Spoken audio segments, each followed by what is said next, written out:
All right then, ladies and gentlemen, welcome back to the WD BLACK Esports Pro League 4 Rainbow Six Siege, supported by Ubisoft and our broadcast partner Booyah. I'm your host Blackjack. Joining me is my co-host Baba Gusta and of course our admin Eisen, as we are here for the very final day that we will see Division 2 in the Pro League. As we have talked many times before, the Pro League is coming to an end, and today is the final day for Division 2 to be on stream. So, without further ado, let us start things off with the first match of the night being between East Samurai Elite and Team Heat. Both of them are looking to make themselves into a team that could potentially break into the top three.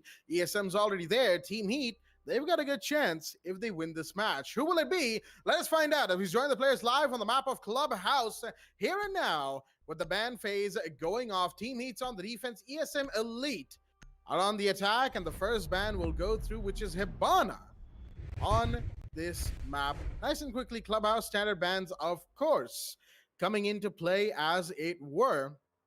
Interestingly enough, Team Heat going onto defense first. ESM Elite, not sure what went through their heads with this one, but going into attack will most certainly be difficult as they have decided to ban Capital. Very interesting right there. Knowing that the Thatcher can be left unbanned, ESM Elite deciding to do exactly that, leave Thatcher in play, and Capital will be the one to get banned instead. Although understandable, ESM does like to bring in the Wamai quite a bit, and Capital is one of his biggest counters. Well, they're both each other's biggest counters, all things considered. So, that will definitely help ESM with their Wamai pick. In the meanwhile, Maestro will be banned from ESM as well. Again, a very good, understandable decision, seeing as Maestro is a bit of a pain to deal with, if you will. But look at that, Team Heat banning Wamai instead. So it looks like there will be Kaid, there will be Thatcher in play. A little bit of a rarity when it comes to Clubhouse matches, but of course, that's what we're here to see for the final time. ESM Elite versus Team Heat going into round one, with the bans now being done. Hibana, Capital, Maestro, and Wamai. A second floor gym bedroom will be the side of choice. Interesting decisions being made right here, as from the side of Team Heat, we've got Cypher, Oxidane, Bat, AMST, and Nadia Shrith. And from the side of ESM Elite, we've got Paktoon Kid, Hamza, Mike, Vinci, and Dhanu. The first round will be underway, the first round of only a few. Once again, we've talked about it a lot, we've braced for this day, but even then, it kind of is slightly bittersweet to see these guys for the final time after 11 months of seeing these players come through in many situations, making clutches, plays, and some hilarious decisions in the middle. It's always nice to have that. Round one is underway now, as I've kept the man for the mic long enough. Baba Gusta, how do you do this fine evening? Well, I'm doing great, Jack, and I'm very excited for the final week of the Division 2. Starting off with the match, we will see ESM Elite going up against Team Heat. We're talking about their standings, of course. Team Heat currently in 4th position, whereas ESM Elite currently in 3rd. If ESM Elite do win this match in a very good high round conversion rate, they actually have a chance here. Actually, maybe there might be a chance here for ESM Elite to get to the top, but for now, we're about to see it, whether Team Heat has the chance to stop ESM Elite's track. So on that, we'll be able to see them defending on second floor gym and bedroom, the first site that they're going to try to defend as best as possible. Talking about the ban phase itself, they did ban both the Hibana as well as the Capitao. Those two operators who are very, powerful on sites like Basement Church and second floor CCTV. Now they won't be available, so they've decided to go for second floor gym instead, where they will meet up against a total of 2 hard breachers. That would be the Ace and the Maverick. Baktoon Kid with an early breach hammer. If he was a bit from that specific spot, he could have just caught off Nadi Ashrith. Looks like he will survive, falling back in towards the logistics office, try to hold up an angle in towards Jacuzzi to try to make sure that they would waste a lot of time as best as possible. Although the Ace will repel in from that exact spot, maybe he might be able to hold an angle. No, he does not. They will leave logistics hatch uncontested. That means Smoke doesn't have to worry about it, but he doesn't have that confirmed information. Impact needs will come in after Maverick will succeed opening up the walls, and so does the Ace Salmo Breach charge to open up the walls in towards the bathrooms. Although it's been stuck with the mute jammers, Mike shouldn't have any problems dealing with it, and not even the Thatcher's EMP to disable it immediately. It will open. Looks like Cypher, interesting enough, will hold himself in towards the kitchen instead. Maybe he is thinking of a C4 play right in towards the pool table. But for now, he's just going to be he's just going to be under hiding. He doesn't want to give away the position as of now. If they did, then ESM Elite will bring in their death squads to eliminate Cypher as fast as possible. Don't want them to do that. At least 1 minute left. We haven't seen any single players have dropped down, but who knows, after the walls have been opened, we might be able to see it right about now. Oxy Dane with the peek in towards CCTV. Unfortunately, going for that repeak will give Paktoon Kid a chance to eliminate one. It looks like the push will come in. Cypher gets one, Wincy gets the other, as they have control in towards second floor gym. They could go in for the plant, but there is the castle holding in towards second floor gym, and Cypher will be able to hear that spot. C4 will come in, doesn't connect. No, it does not. Sees the head of the Ace, but the Ace will get the kill instead, taking out Naughty Ashret. He will reposition himself back to a different position. Am's just still figuring out a way to go for it. Looks like it is too late here. Post-plant situation in a 2v3 situation. Make that 3v1 as Amza gets another, and the last operator will get in the hands of Mike, taking out Cypher. ESM Elite, a good round, winning round 1, second floor gym and bedroom. As we take a look at it in the instant replay, we will proceed to round 2, where Team Heat either have a decision of going back on second floor CCTV or second floor gym and bedroom yet again. No, they will go back to basement church this time. And I believe they will bring in some impact needs operators. You have the Valkyrie, you even have Melusi. Who knows? Maybe they might bring it. But who knows? In the second round, the site will be on basement church with ESM Elite opening up their account, winning their first round on second floor gym and bedroom. A good round from the side of ESM, I have to say. They took quite a while to get in there, but that time only paid them even greater dividend than I believe they themselves expected, if you will. Going into this match, they were set, they were prepared.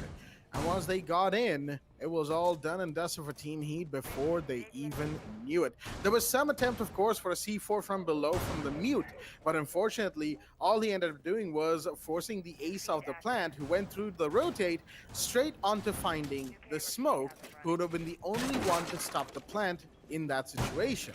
And with the smoke down, the plant could easily go off. The 3v2 kicked into post plant, and of course we all saw what happened from there. Beautiful shot onto the Frost and then onto the mute, who had to come up from down below to contest in a 1v3 with only 35 seconds on hand.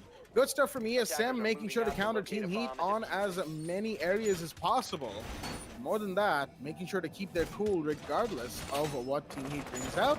They're going to need to do more of that as we go into this round, the second one. On Basement Church and Arsenal Room. Bat with the impact trick will be just, positioning himself as he normally does, just below the kitchen hatch. And you have, of course, the standard operators, really, when it comes to basement. You have the Lucy, the Mute, Smoke, the SAS brothers, that is. You have the Valkyrie in play. Valkyrie, another operator you get to see banned when it comes to Clubhouse, because her intel gathering potential is just really, really good, all things considered. And, well, it's one of the reasons it is the primary reason she gets banned so much to begin with. But she'll be unbanned today, and we're just going to be moving on with the rounds itself. Nothing too big coming in from either side. Of course, it's merely been the first minute. He's going to take it relaxedly for now, but AMST might not want to. He wants to go for a C4 play. He tosses it, but he waits on it. He might want to blow it right now, and he will. There you go, the timing. As he will find Platoon Kid. First one down. And that is your sledge gone. That is a huge chunk of soft breach taken care of. Sure, he did a little bit of work on that kitchen floor, but we all know that the hallway is also a point of contention that attackers want to take control of. That will not be the case this time with Platoon Kid off the board. And now you have the awaiting impact tricks, but no, those very same angles used against him, Bat will go down. And that's Hamza to take a retaliation, a much needed one. Now, the smoke up on the chopping block. Tanu sees all the utilities there, decides to go for a bit of clearance, but he can't because there are gas grenades in this region. Mike, he's throwing in a grenade or two actually. That's where ADS is burned, but no, the impact will miss. But another grenade comes in from elsewhere. That will clean up on that final shield, but oh, what a shot from Cypher. Finds Hamza. And that's another one down. ESM Elite looking a little shaken right now as you have 3 people, I believe, pushing through dirt. That's not exactly the best idea, especially Voxadane is still alive. More than alive, he's got a shotgun in hand and he is not afraid to make this plays. Whoa. That could have been sticky though, had he gone for that with a little bit more exposure on his shoulder. He could have been taken down, but Cypher's gonna do a bit of tap damage right there. Not a whole lot, mind you. The diffuser has been recovered. Vinci is full HP still. 20 seconds on the clock. Cypher finally finds him, and that's another one down. 2v4, and Oxidane wants to hold down Dirt. The Maverick's gone for diffuser recovery, but he's facing a lot of contesting right now. As one pushes in, that's Tanu, and he's gone. Cypher will finish him off as AMST went to finish off Mike. How about that? Another round is done. The second round is done, that is. And it's very interesting to see that Team Heat had absolutely no idea that the Zofia had just snuck her way into sight. Just, nice and stealthy, directly under everybody's noses, even with the Banshee going off on that dirt tunnel door. Regardless, round 2 goes the way of the defense. Team Heat will take it and move on to CCTV, and Cashroom not deciding to go for Jim, but going to CCTV with a Goyo in hand, which is going to make this third round all the more interesting. I mean, absolutely. Talking about the first round wins on both these teams, they will make their stand in Division 2, making sure that even though Team Heat didn't, currently they are still trying to fight against ESM Elite to get to the third spot. They also have a spot. Actually, they still have a chance to get a spot in third position, because the way how their round conversion rate is going on here, Team Heat currently has 6 points, whereas ESM Elite with a total of 4 round conversion rate. If Team Heat wins this, they'll be able to steal the third position spot. It's going to take a lot, and also it's going to be a lot to take in for ESM Elite. So they just make sure that they shouldn't make these kinds of mistakes. If they miss this opportunity, and that means Team Heat will make sure that they'll be able to, punish ESM Elite for their mistakes. Who knows, maybe some magical might be able to happen in the action phase itself as you proceed to round 3. Second for CCTV will be the side. We will see Bat bringing in the Goyo. A total of 2 Vulcan shields. And also talking about deployable shields, we have a total of 3 deployable shields, in which one of them would be in the hands of Naughty Ashret, and Cypher obviously with the Mute Jammers. The Mute Jammers, technically, to make sure that they would take quite a lot of time to open up the walls of CCTV or at construction. But since there is Mike using those breaching torches to make sure that they'll be able to convert hard breach into a soft breach, shouldn't have much of a problem opening up CCTV. Although opening up construction will be a good idea, will be a great challenge, and also the Valk placing those good cams might be able to slip away undetected, especially for Team Heat. Talking about ESM Elite though, they have no idea they've been watched through the cams. Although they did destroy those default cams, Amst might be able to go for a very aggressive spawn peek or a run out to eliminate one of the players. Although Paktoon Kid will take some major damage right in towards the catch room, while Bat does the other.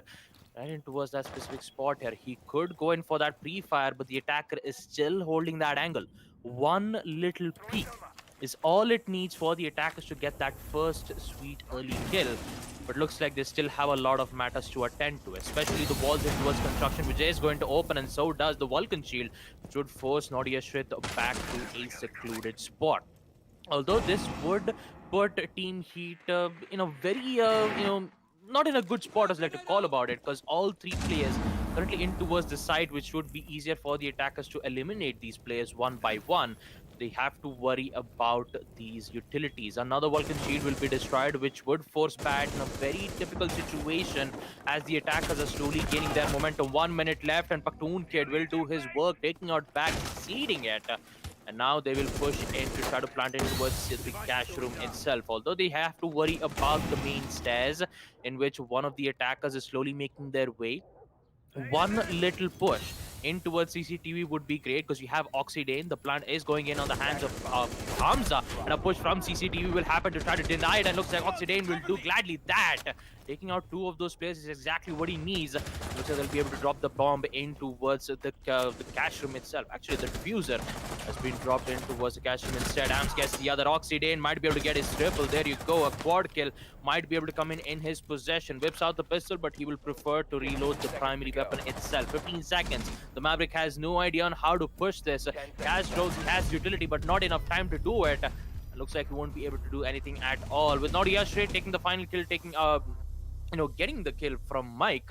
We'll be able to see Team Heat winning round 3, second floor CCTV. Let's take a look at that in the instant replay and also come back to round 4.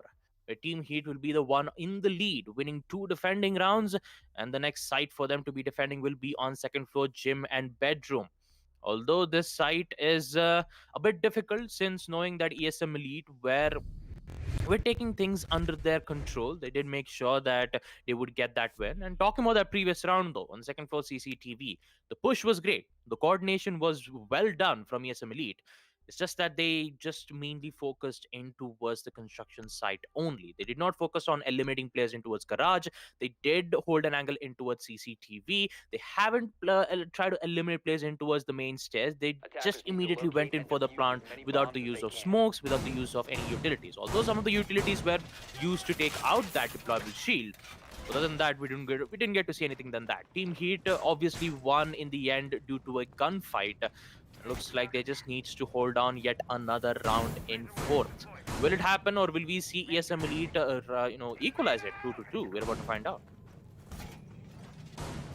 Honestly, there's a good chance that ESM could equalize 2-2, given that we are on, of course, gym bedroom. Now, something that I would like to bring into attention from the side of Team Heat is that while I absolutely love the fact that Frost is coming in more and more into competitive play, especially, in our region with the secondary shotgun, a deployable shield, and a fairly good, controllable, maneuverable 9mm C1.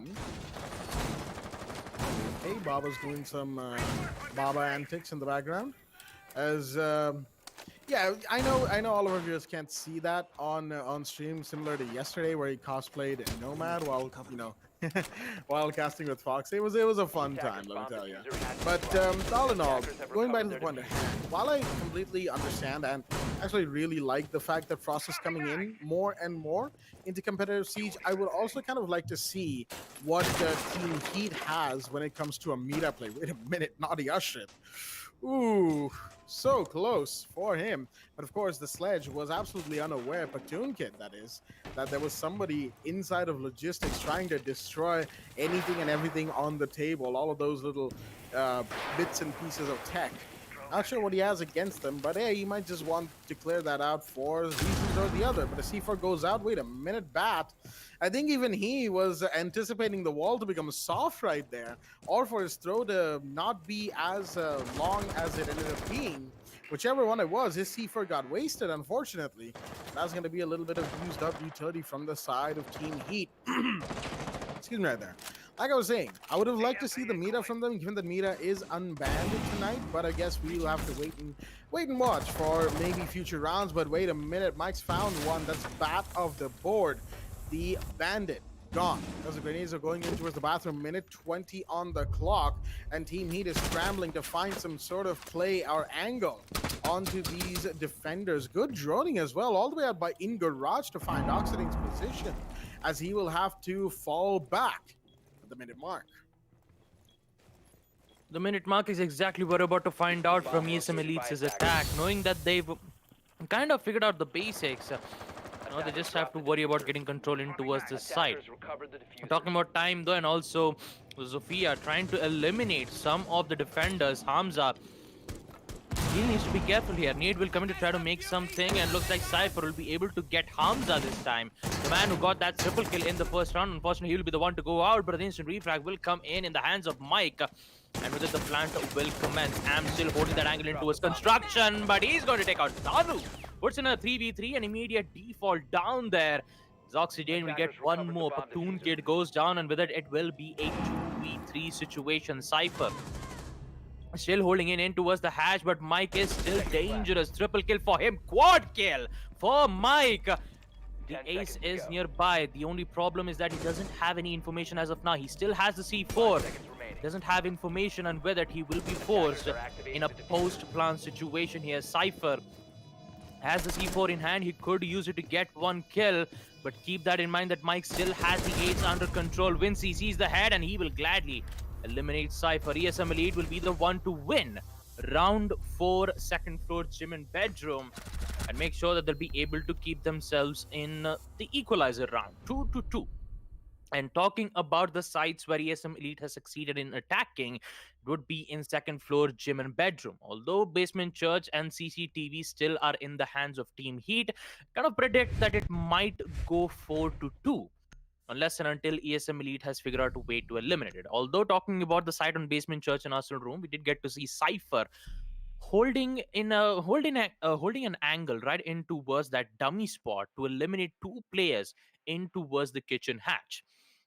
If they try to use some utilities to clear off that specific angle, or try to pressure them in towards the blue room, might be a good way to eliminate that threat, so that they'll be able to push in, go in for the plant, and make sure at least one of the attackers is holding in towards the hatch, watching flank watch, and also make sure that they'll be able to win that round. Although it is quite a lot to take in, because talking about Team Heat though, we will see, or might see, Ams doing his roam duty, because absolutely he is the Valkyrie camps, which was placed in towards the kitchen. Got that beautiful C4 play, eliminating Platoon Kid playing as the Sledge in round 2.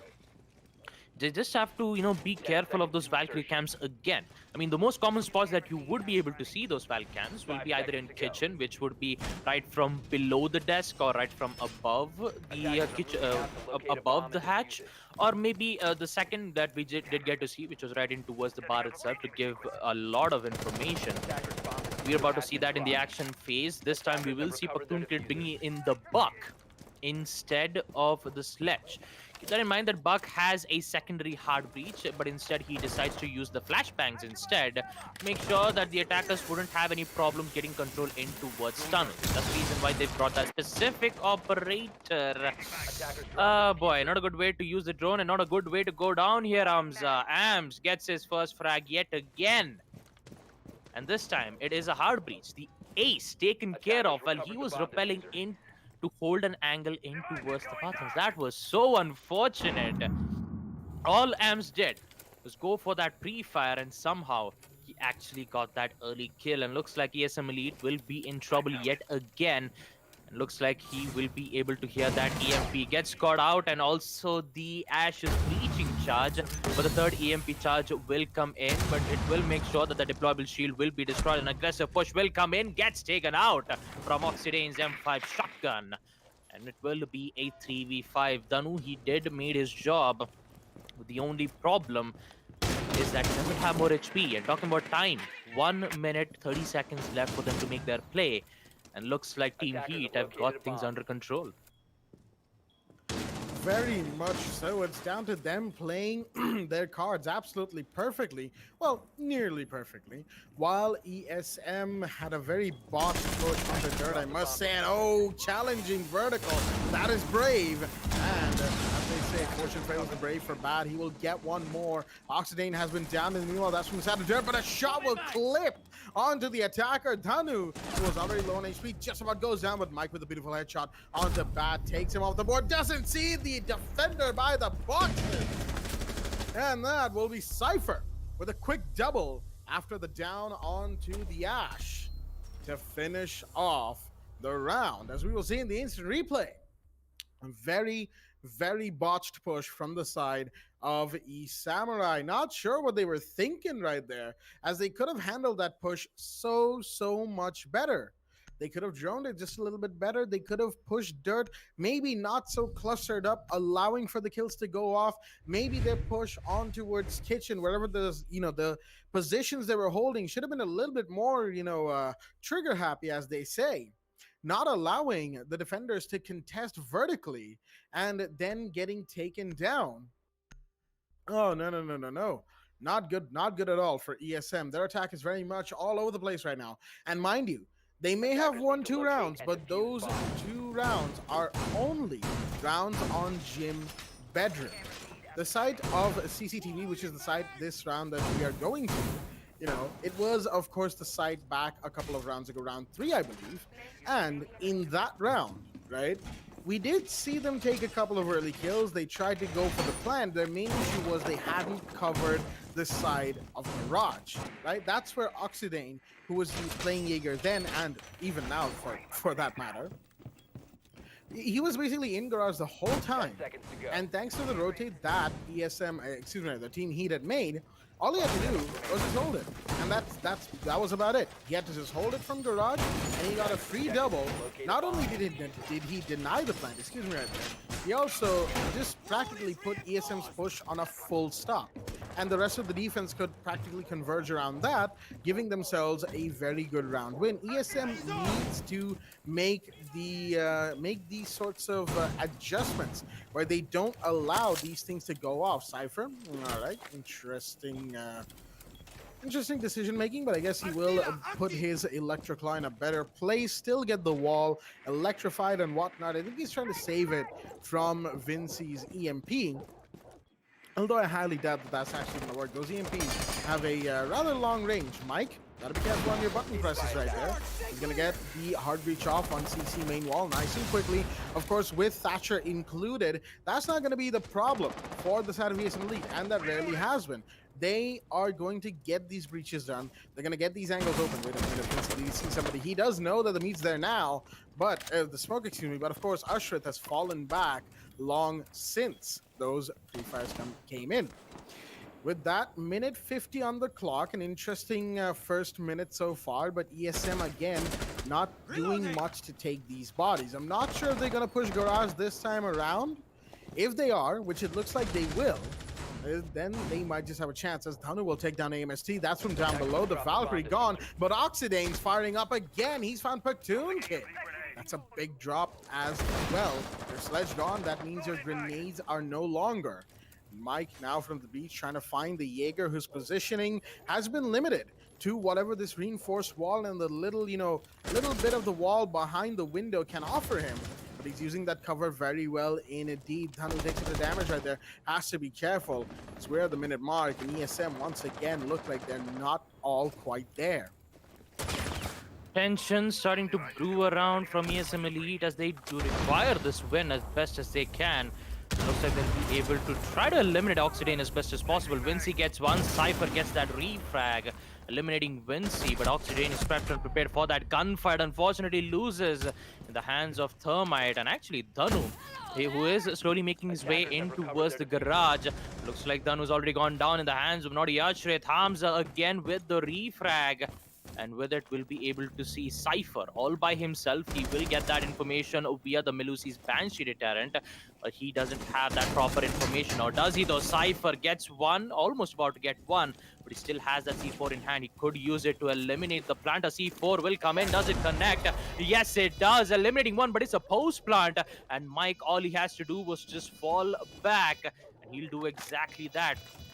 One single body is exactly what he needs, but that repel is going to give so much confusion. He will decide to go for that run out. Is it advised? Is it not? One single shot to the leg is all it needs. A lot of tension, a lot of problems dealing with Cypher. Will he get the shot? Yes, he does! Triple kill for Cypher. And also the defuse will come in his hand, and also make sure the Team Heat will be able to put themselves in the lead 4-2. Winning second close CCTV and Cash. Let's take a look at that in the instant replay. Cypher is going to make plays for their team. A beautiful clutch making sure that all it needs is just one bullet into the head. Looks like they'll be able to put themselves in a very good lead in the first half. 2-4 will be the halftime score, in which we'll be able to proceed to round 7 roll swap. Yes, Elite on defense. Their first site to pick will be on second floor CCTV and cash room. Do have to talk about Cypher though, especially on a site called Basement Church and Arsenal Room. Round 5. We didn't get to see ESM Elite, trying to go for a different push, but instead they were mainly focused on getting control on tunnels and hatch. There wasn't any player holding in towards the main stairs to make sure that none of them would be, providing a lot of problems. But still, Cypher still gets the job done. I mean, this is like the third time I've seen Cypher making some incredible plays. Although the same thing can be said to Mike on ESM Elite, going for the plant, making sure that the team would get good amount of supports, opening up walls to pressure the defenders, making sure that the defenders should worry about multiple angles instead of one. But looks like Team Heat will be the one who's going to be dominant in that strategy. Talking about round 7 though, ESM Elite will bring in some interesting picks here. Hamza bringing in the Mira and also Paktoon Kid with the Castle. To place his armor panels in towards the stock and also make some footholds from lounge, which will be able to see in towards the garage itself. Good angles, good lines of sight for the attackers to, just for the defenders to try to defend themselves. They will get some minor information through those, but who knows, maybe those the actually forgot the name of the attackers operators there actually. I'm just trying to figure it out. Wait a minute. I got this, Jack. Wait. It's it's from below Maverick. Diana, yes. The Iana's Gemini replicators to try to bamboozle the opponents. That was I was trying to talk about. I just cannot believe I forgot the name of a particular operator for around 20 seconds. But yeah, that was Iana with her Gemini Gemini replicator. What I was trying to say is having that confusion, making sure that the defenders would get wrong information would be a lot of problems. But they don't require that much though, because Ams already gets his first frag, taking out Hamza this time. While he was trying to use the Mira's mirrors to hold an angle in towards construction. Unfortunately, that's not going to happen. And that early kill goes in the favor of Team Heat. Attackers have located a bomb. Interestingly enough, all of Team ESM Elite, or at least 2 or 3 of them, seem to be playing from down below or off site. Not sure what the decision making here is, but of course, Paktoon Kid with his Super Shorty has made plenty of lines of sight. As in the meanwhile, AMSC will find his second. That's another huge one. That's Danu off the board. That is your Jaeger gone. Drone will see exactly where Vinci is, and he's gonna have to fall back. His Bat, he went for a peek. Of course, isn't gonna get the kill anytime soon. But Oxidane will find Mike. He's already in. It's the Iana. Now inside the site, taking control. Cypher finds Paktoon Kid. Now it's a 1v5. Usher's going to the plant, and Vinci, he opens the door straight in front of Maverick. And Cypher has absolutely no problems shutting him down right there. Ladies and gentlemen, we have just witnessed a flawless round from the side of Team Heat. As they will continue this lead, continue to make this lead even larger, if you will, putting themselves on a 5-2 scoreline, and there is no confusion about that, even if there was some confusion about who's who earlier in that round right there. But, I digress. It happens to the best of us. Happens to the best of us, all things considered. So it's all right, Baba. We've been there. We've all been there. Actually, I don't know if we've been there to that degree, but we've been there, if you will. CCTV and cash room, the side of choice once again, as Hamza will be bringing in the Mira. Okay, then. We did see the Mira in the previous round, although those black mirrors didn't really come into great effect, given that, none of the operators kind of died. They were all kind of alive right towards the end. So I can't really say that those black mirrors were put to great use. Not that I can say that ESM Elite has been doing all too well today either. So. I mean, I did want to see Amira, so I guess there's a plus point there, but I'm not sure if round 7's decision making from ESM Elite was the best showcase of Mira's abilities. Definitely not. Maybe round 8, maybe. You know, a man can dream, if you will. As right now, the 8th round, of course, finishing up on the prep phase, we've got these angles being made. Mike making sure that the stock 10 angle seconds left is before prepared and ready for anybody holding down below. It's very 5 off-site, seconds left if you before will, insertion. the kind of defense that ESM Elite are trying to go for. Team Heat read into that, and they simply had Locate a bomb and defuse it. excuse me, they simply had AMST going in from that breach, finding a couple of kills, and you had Oxidane and Bat from the other side, making sure that the flank was covered, and it was really just down to how ESM would react to the way that Team Heat brought out their plays, and the way that they reacted was less than ideal, if you will. And that got them found and taken down on just a few too many occasions, losing those 1v1s down to some positioning issues or just downright intel issues, if you will. As the 8th round will now be underway, Vinci, excuse me, they're interestingly enough playing all the way down below. Looks like he wants to play off-site as the Legion. Gotta be careful, mind you.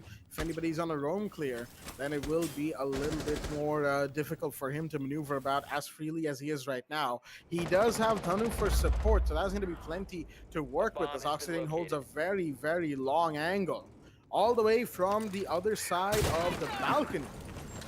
As AMST comes in once again to find that first bit of breaching and takes care of the Mira's window. There we go. Good stuff from Team Heat at the minute 50 mark, as round 8 is seeing some good action from the attackers. Good droning and whatnot. Well, I can't say good droning just yet until they act upon the intel that they have. Meanwhile, I believe we saw Vinci, who was preparing a bit of a run out down below from the blue stairs window, or at least a peek, if you will, should somebody repel in this region. Ooh, Cypher nearly got taken down, nearly took down Platoon Kid for that matter. Bomb As located the by Valkyrie attackers. Garage will now be up on the chopping block. Oxidane, you can see he really wants to go for the breach, and he will now, having gotten the clear from his teammate.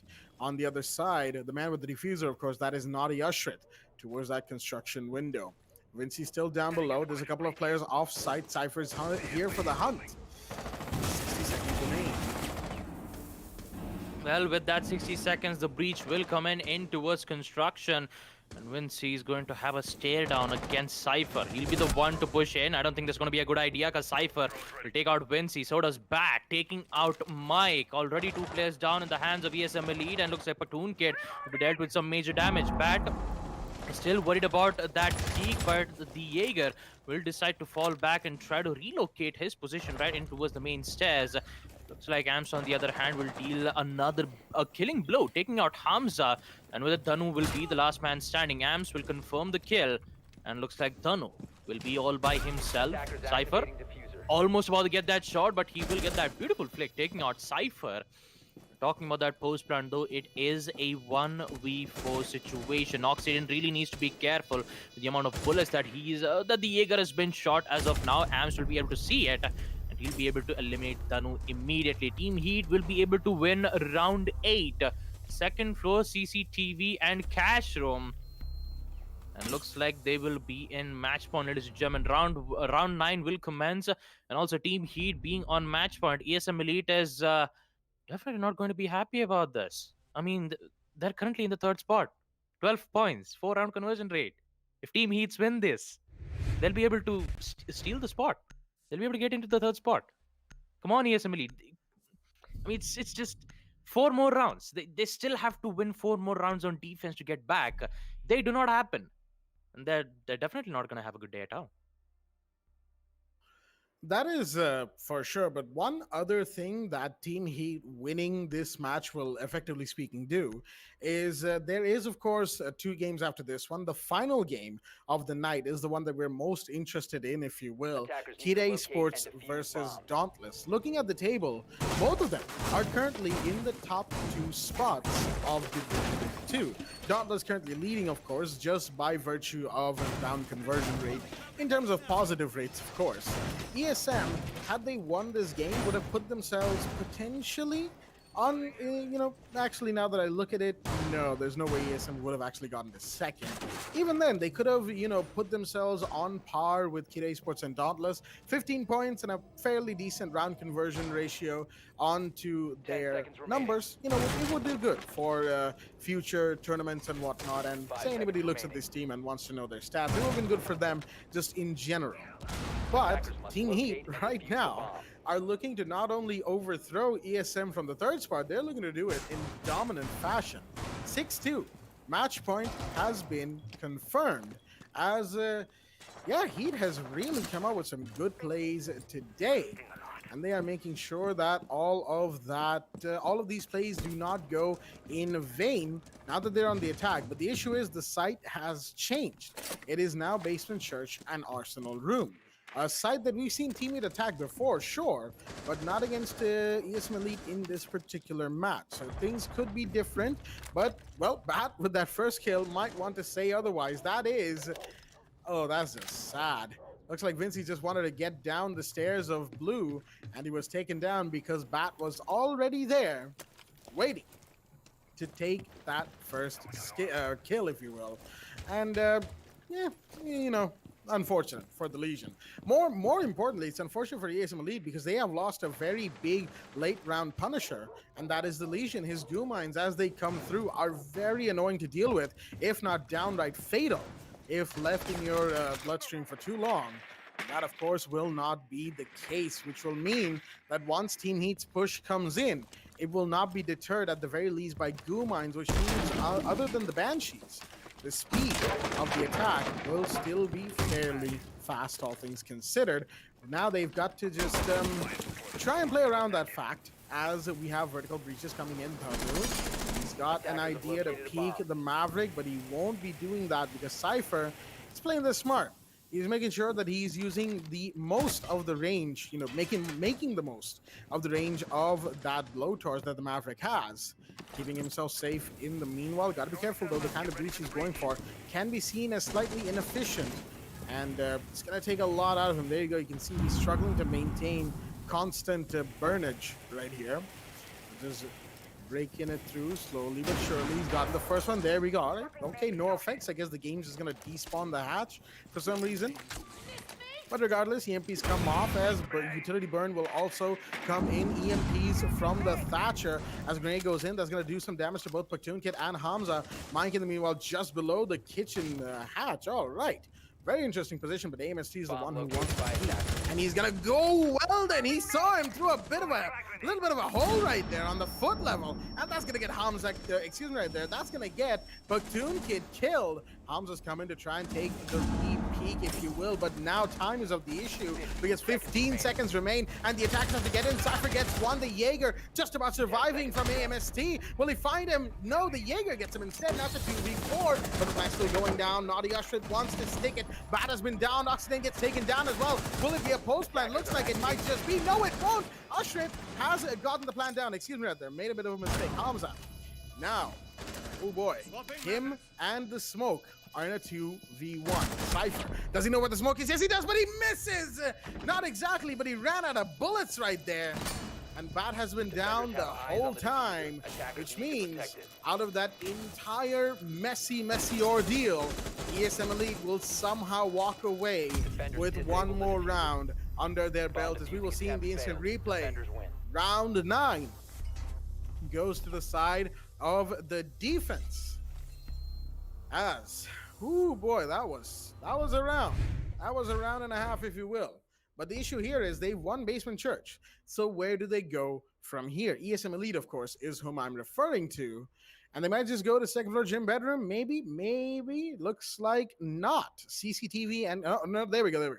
Gym bedroom will be the side of choice. I like how I was leading into the fact that there was going to be a change, but seeing that there wasn't, I decided to switch to the side that was on screen.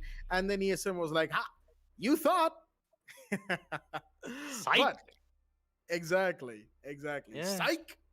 But gym bedroom will in fact be the site of choice as we have a look at the scoreboard. 14-4 to Cypher, 12-4 to MST. Good stuff from them. While Mike has just hit double digits, 10-6 going into this 10th round. Attackers need to Well, locate and that defuse lines up bombs. quite well. Regardless, the 10th round will now be underway as it is 6-3 on match point for the side of Team Heat, who are looking to finish off this round nice and quickly. Just, they have a few more things to do before they can say that this match is theirs, if you will. And there's plenty of work to be done yet. ESM Elite will at least make sure that they have to fight for this victory. That's what that previous round is effectively telling us, but 10 we are about to seconds find remaining. out how hard the side of Team Heat have to fight as this 10th round is now in action phase. Attackers are moving out to Fun locate fact. a bomb and defuse it. Did you know that Mike had 2 quad kills and then 2 kills? Actually, yeah, that is, I think the last round was a quad kill for him, wasn't it? Yep. Yeah, that's almost like 8 kills in total. One, the quad kill in which he won it on round 4, second floor gym and bedroom, and then in round 9, basement, church and arsenal room on defense. Although, talking about ESM Elite though, just like I said, they still need to make sure that they would I do have to apologize for that. They do have to at least come back in the game. They do not, and just like I said, Team Heat will get that spot, and they just want to make sure that they would at least put themselves in overtime. Jams though, just has to go for that pre-fire, but unfortunately he won't be able to find it as of now. And Platoon Kid is just still holding that angle, still just making sure that there wouldn't be any of those surprise attacks coming in towards construction. A bit of happy realization as he decides to crouch for a total of 20 to 30 times. But talking about this round itself here, Team Heat, they are in match point. Winning this one round is all it needs to get that spot, and currently they are in under pressure. Talking about those drone works, they will give them good amount of information. But currently, surprising to see that Team Heat is taking a bit of time to try to open up those walls. It looks like they're not wasting any time at all. The Zofia will try to push very deep into the site, and looks like in the CCTV he'll be able to find Platoon Kid, whereas one of them, that would be the Thatcher, eliminating Mike. The proximity alarms giving away one of the attacker's locations, and looks like Danu is a bit worried about both of those angles. The Ace Summer Breach charge will come in, and so does that pre-fire. C4 will get tossed and gets one kill. That's going to be Amp taken care of.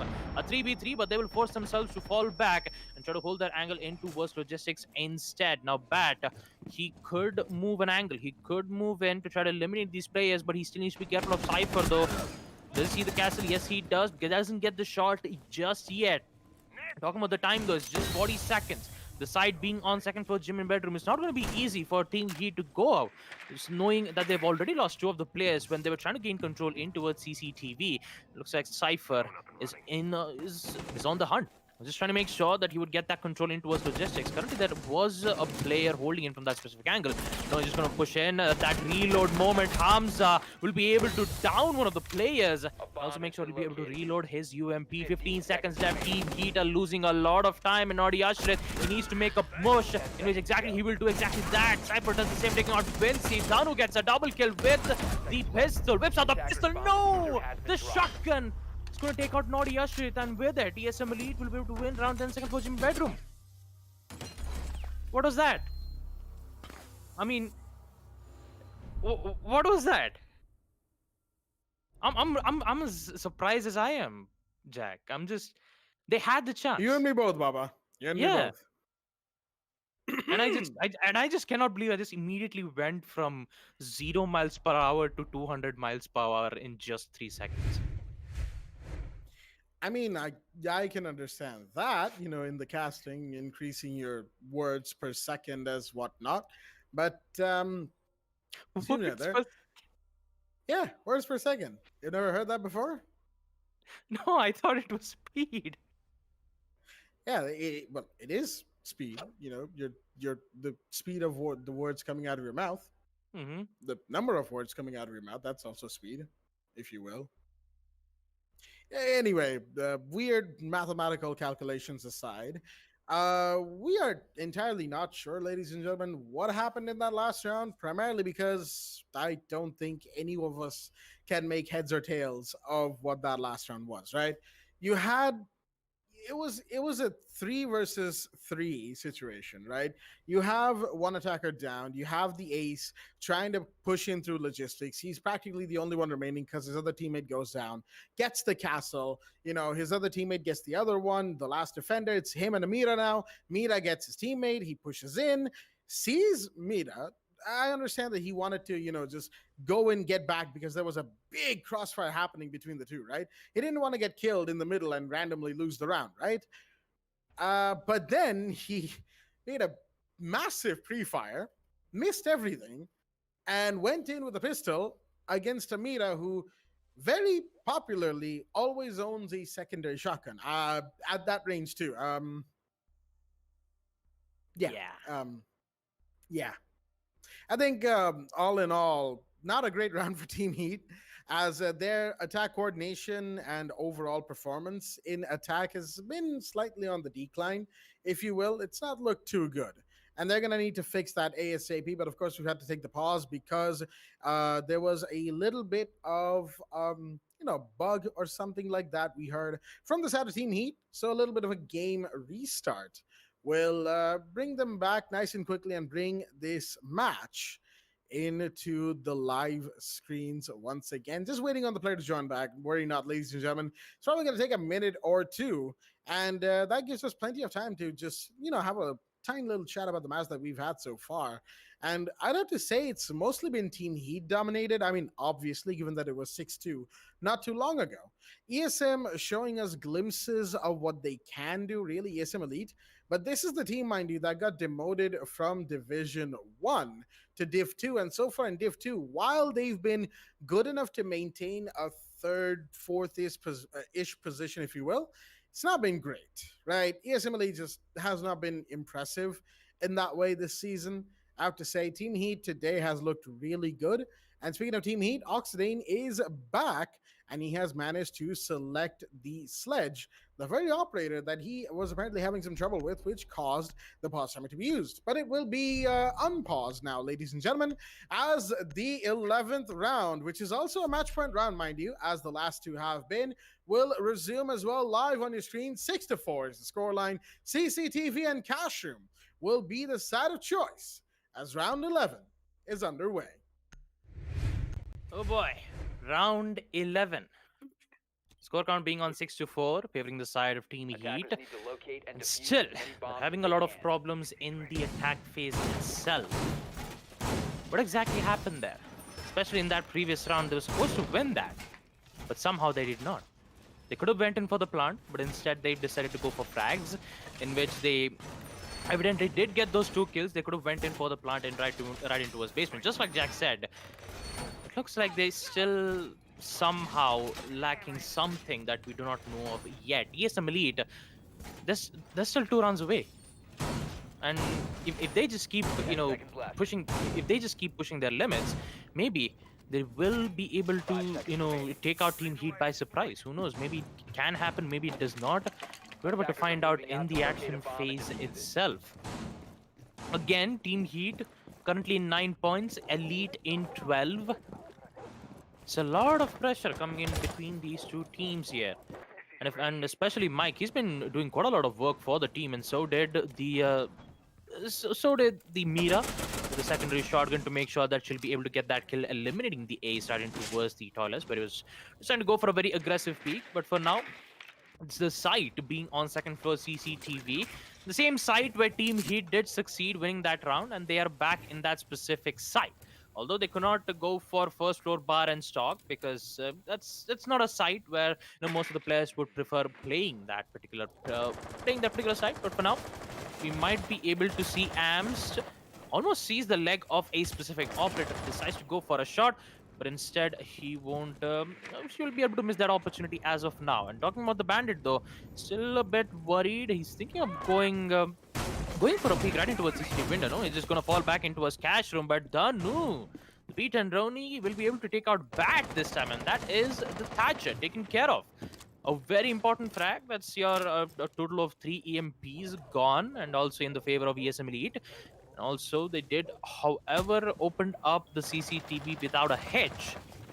Now, what's their main goal here? Will we see them push in towards construction, or will we see them try to go head on and get control in towards garage? Doing that platoon kid to make sure that he would get this angle, making sure that he would at least waste a lot of time for the attackers to make their work. And looks like he is going to go up against Cypher sooner or later. The walls will be open with the help of those Selma breach charges.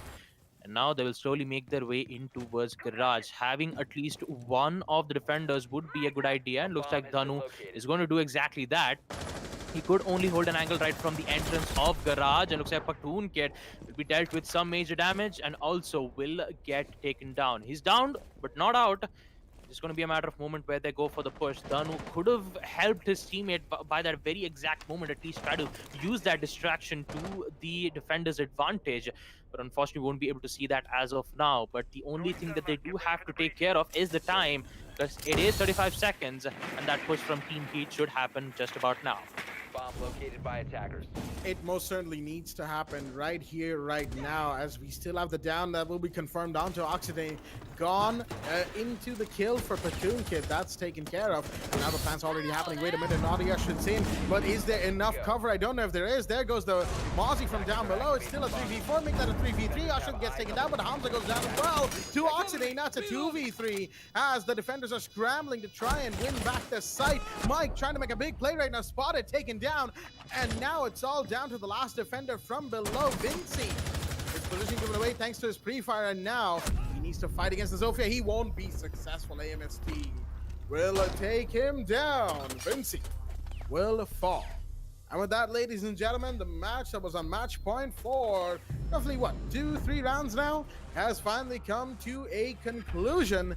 And that conclusion is about as simple as Team Heat winning on Clubhouse. They are your victors here for the final day of the Pro League, and will jump up into third on the leaderboard, dethroning East Samurai Elite, as they have just put themselves on 12 points and a fairly good round conversion ratio, which was already above ESM Elite's +4, which will also take a hit due to this loss, of course. But regardless, what a fantastic match at the end of the day, I have to say. And Team Heat, congratulations on winning their game. Actually, looking at it, this was their 6th game, now that I'm looking at it. So they still have a 7th game remaining. Interesting, right there. So do Statics Gaming. So maybe there's an off-stream match there, of course. You know, off-stream matches, they tend to happen all the time. There's usually 5 matches in the day, 3 on-stream, 2 off-stream. If there's any issues with the on-stream matches, that gets pushed off. And the off-stream match, if the players are willing, is pushed on-stream, whatnot. But we'll talk about that all a little later, ladies and gentlemen. Right now, we'll be going into a little post-match show called Relive the Moment, where we talk about the match that we just had, the highs and the lows from both sides. And I believe in this situation, none better than Baba Gusta is suited to take us through this. So, Baba, interesting game and the first of the final 3. What did you think? And it was absolutely amazing, Jack. That is for sure. Talking about that first half itself, we did get to see some great plays coming in from ESM Elite, especially on their attack phase. They did not had any problems on second floor gym. We did get to see Oxidane making some impressive plays, and so did Mike, who always plays a support role, but still not only gets the job done, but also makes frags for the team. Although there were some instances where Vinci, it's quite surprising for me to see Vinci doing the support role as of now. Knowing that Thatcher was unbanned, they decided to bring in the Thatcher. It did work out to open up the walls in towards CCTV.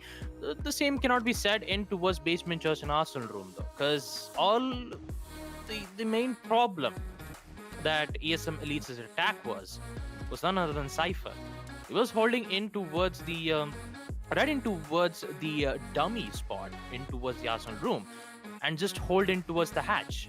He just eliminated 2 to 3 players twice on round 2 and round 5. Talking about pushes though from ESM Elite, the only push that they did make was on kitchen hatch and in towards tunnel.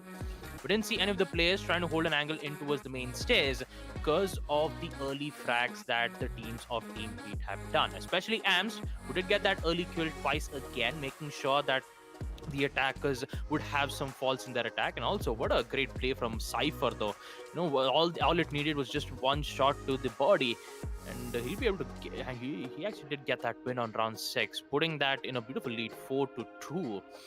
That in a post-plant clutch. It's not that easy to get it, but we still get to see ESM Elite making some plays on round 9 and 10, winning basement church and second floor gym. It was more of like a chaotic push, as I like to talk about it.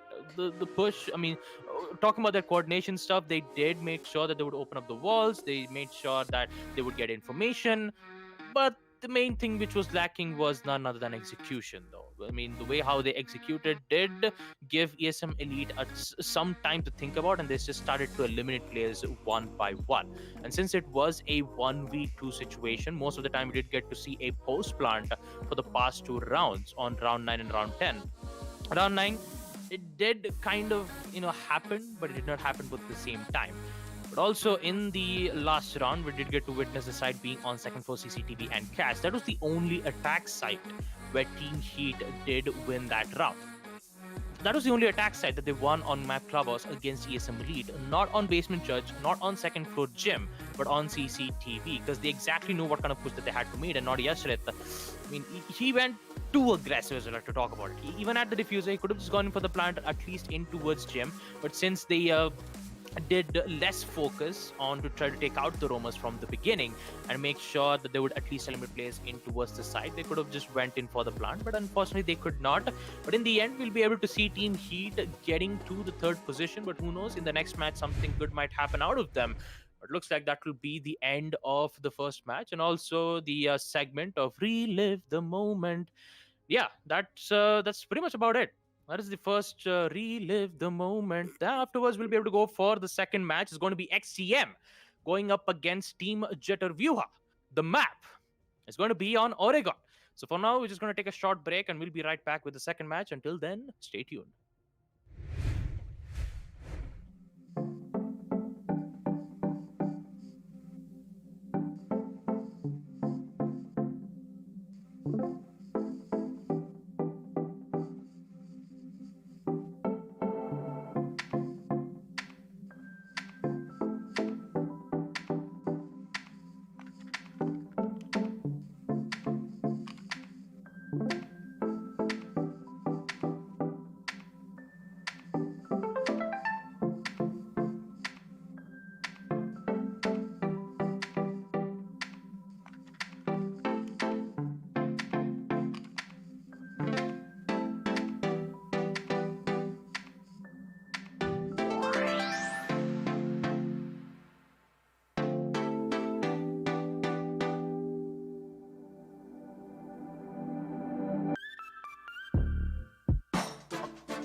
head for the sky, it's alright. Our wings wouldn't fly, it's alright. If we are crashing down again. Alrighty then, ladies and gentlemen, welcome back to the WD BLACK Esports Club Pro League 4 Rainbow Six Siege, supported by Ubisoft and, of course, our broadcast partner, Booyah. I'm your host, Blackjack. Joining me is my co-host, Baba Gusta, and, of course, our admin, Eisen, as we are here for the second out of the 3 games that we have in store today for the final day of Division 2. That is right, Div 2 ends tonight with the WD BLACK Esports Club Pro League for Rainbow Six Siege coming to an end. It's going to be really, really interesting to see XTM Riot going off against Jittervuya, which will be going live on the screens in just a quick second, actually, right now, in fact, as they are facing each other off on the map of ye old favorite Oregon. Going live on all of our screens right now. Exterminate Esports are on the defense. XTM Riot, are on the defense, and Jittervuya are on the attack. Right there. And of course, the ban phase is live on your screens right here, right now, with the first ban coming out from the side of the defense. Nice and quickly, it is the Thatcher from XTM Riot's end. No surprises right there, as the Thatcher will be taken care of nice and quickly, and JV now have their ban. They will decide to ban the Maverick. All right. Very, very interesting indeed. With the Maverick now gone, it's going to be interesting to see if we are going to see a Kaid ban coming in from JV. That could just be the case, as we have some memes flying in the all chat about MVK right there. But looks like Valkyrie will be the one to be banned by the side of Jittervuya. Interesting. No Kaid ban, despite the Thatcher and the Maverick ban. No Kaid ban. Looks like JV might not want to play around with those hatches for too much, if you will, as XTM are taking their sweet time with these with this decision, and it's going to be the Mira to be banned at the end, as well as that, ladies and gentlemen, is going to be the final ban, the final 4 bans for these 2 teams on a stream match for Division 2. And of course, the bans are Thatcher, Maverick, Mira, and Valkyrie. And with that, round 1 will be underway. Second floor kids' dorms and Dorms Main Hall will be the site of a choice. As let us have a look at both the rosters that are here in the lobby for us today. From the side of Jittervuya, we've got Taurus, God, Shock, and Ghost, and Gutsy. And from the side of XTM Riot, we've got its MBK, Ironside, Nightshades, Yobo, and Triggered. Dorms and Dorms Main Hall, the side of choice, as the first round will now be underway. And I've kept the man for the mic long enough. Baba Gusta, take it away. Well, thank you for that, Jack. First round will proceed with Shocking 6 picking out from the Amaro to the Ash. And so does Yobo, switching from the Caviera to the Frost. Talking about XTM Riot, I mean, we did get to see them win in the previous match. So let me have that information as of now. Yeah, there you go. Against Scam 7. The map was on Oregon. The final score was 7-8. We did get to witness Scam 7 making a miraculous comeback. But in the end, due to some bit of major mistakes being made from these 2 teams, XTM Riot will be the one who's going to succeed amidst all of the problems that they had to face with in that entire round. And now they're going up against Team Jittervuya. Currently in 5th position, having a total of 9 points and a 4-round conversion rate. The same thing cannot be said to XTM Riot though.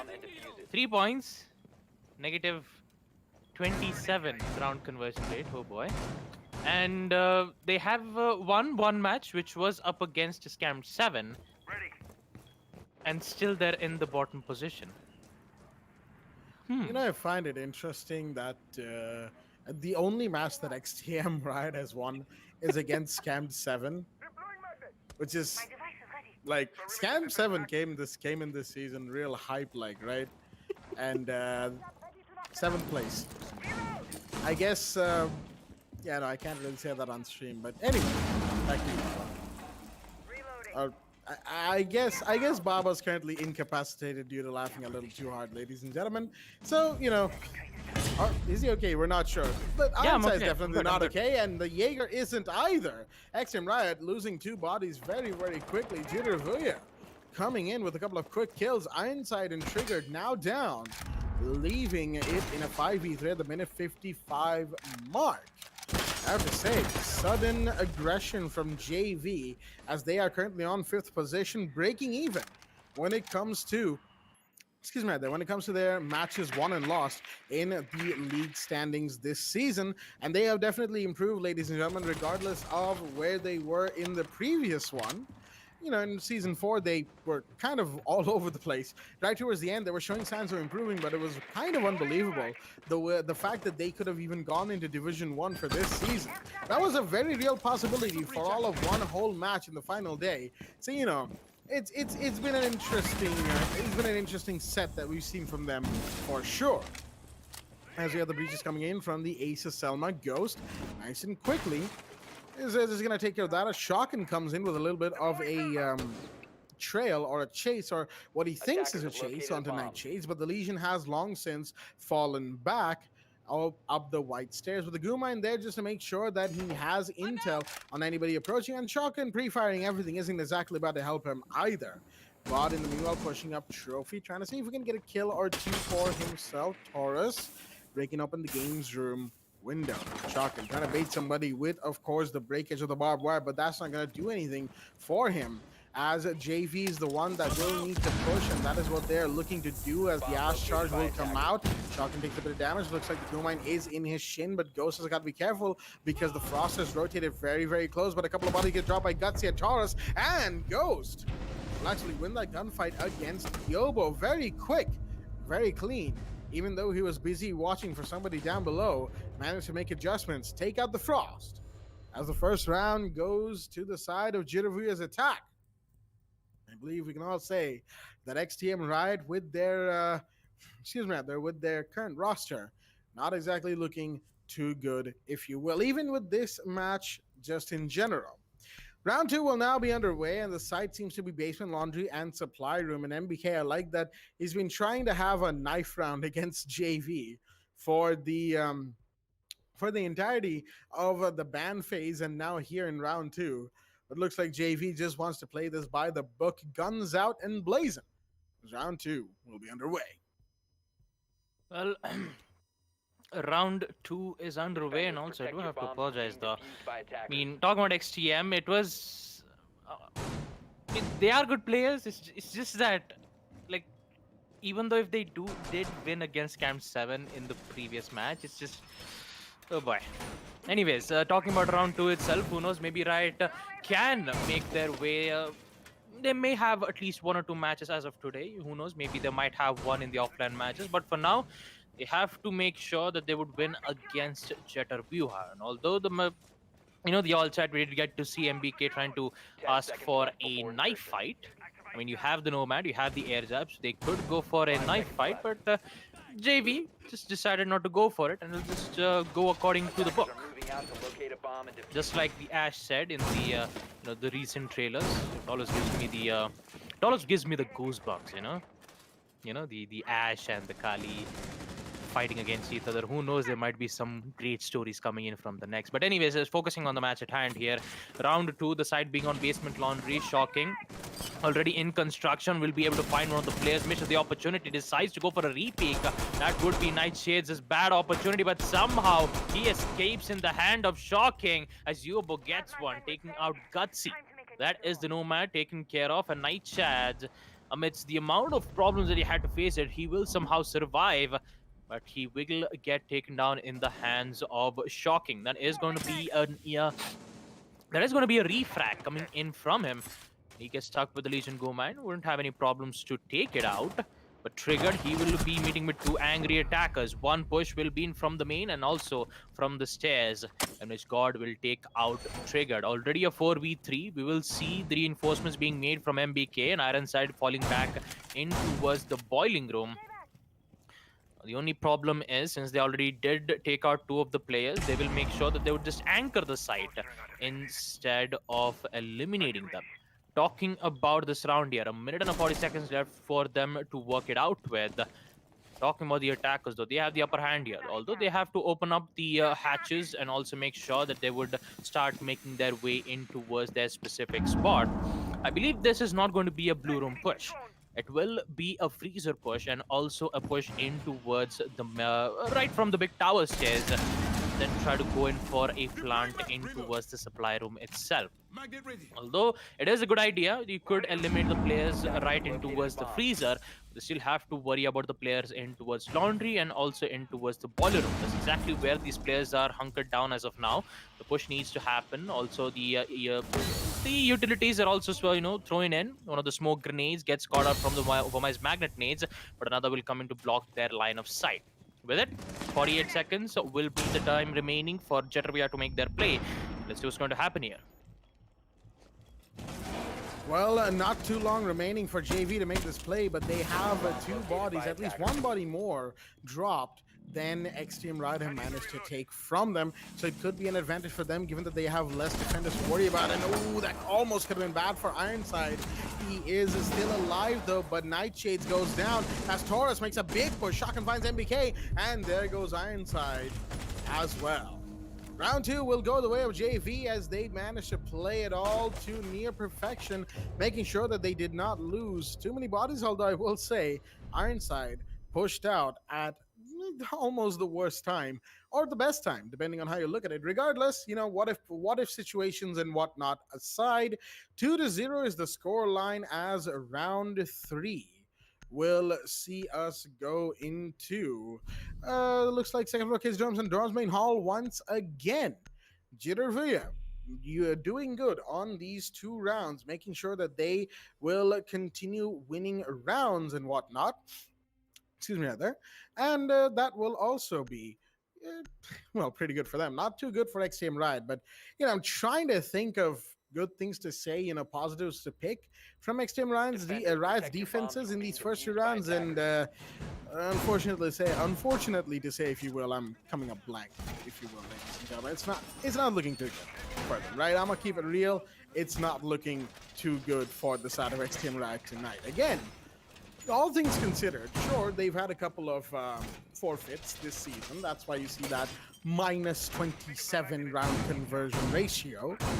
But even then, I honestly thought going into this match that going into this season, not even this match, that they might have had a few more matches under their belt, maybe somewhere in the middle of Div 2. I did not expect this from XTM Riot, I'll be real with you.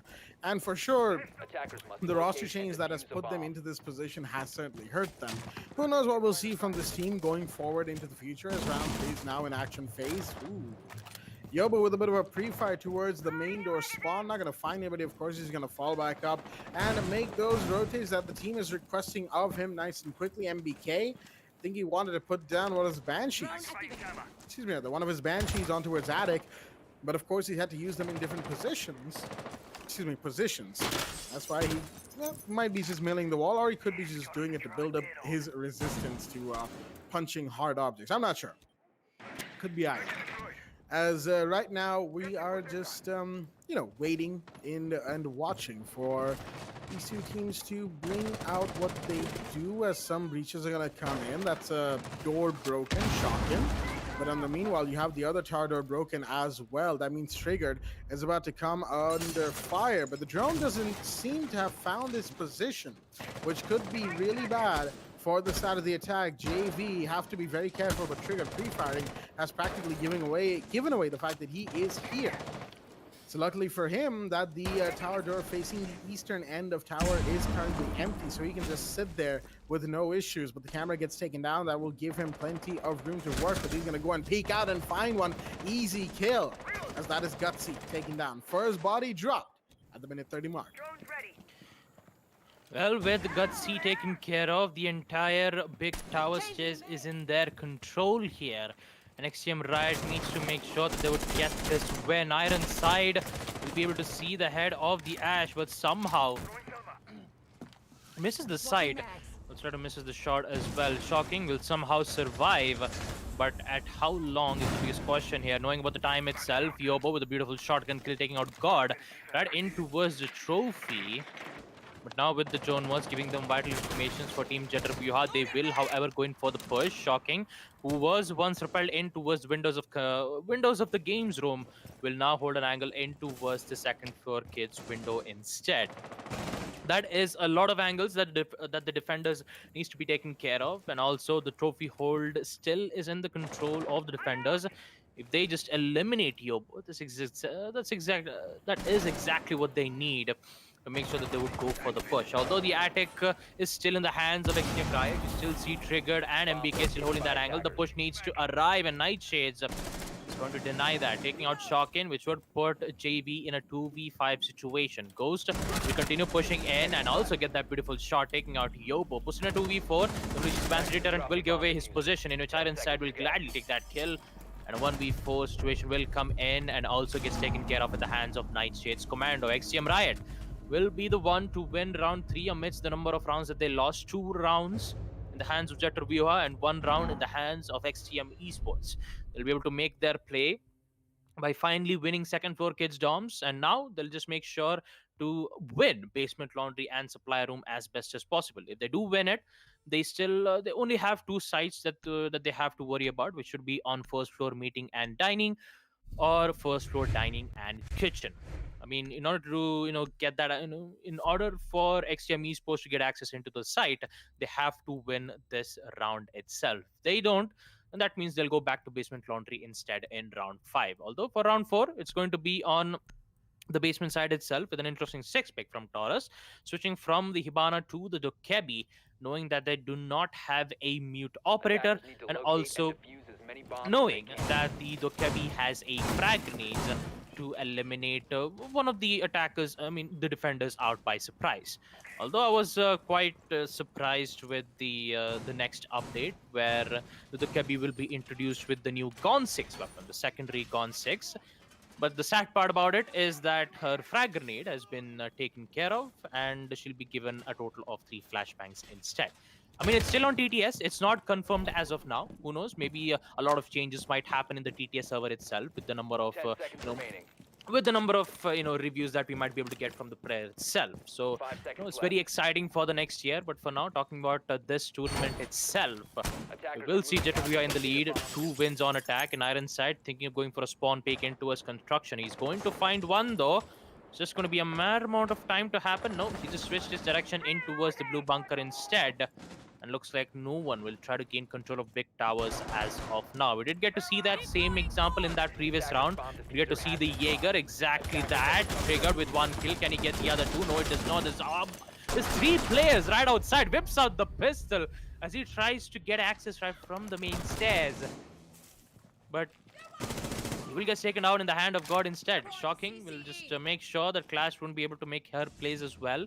It's going to be Yobo, which will give some viable information right from the main entrance itself.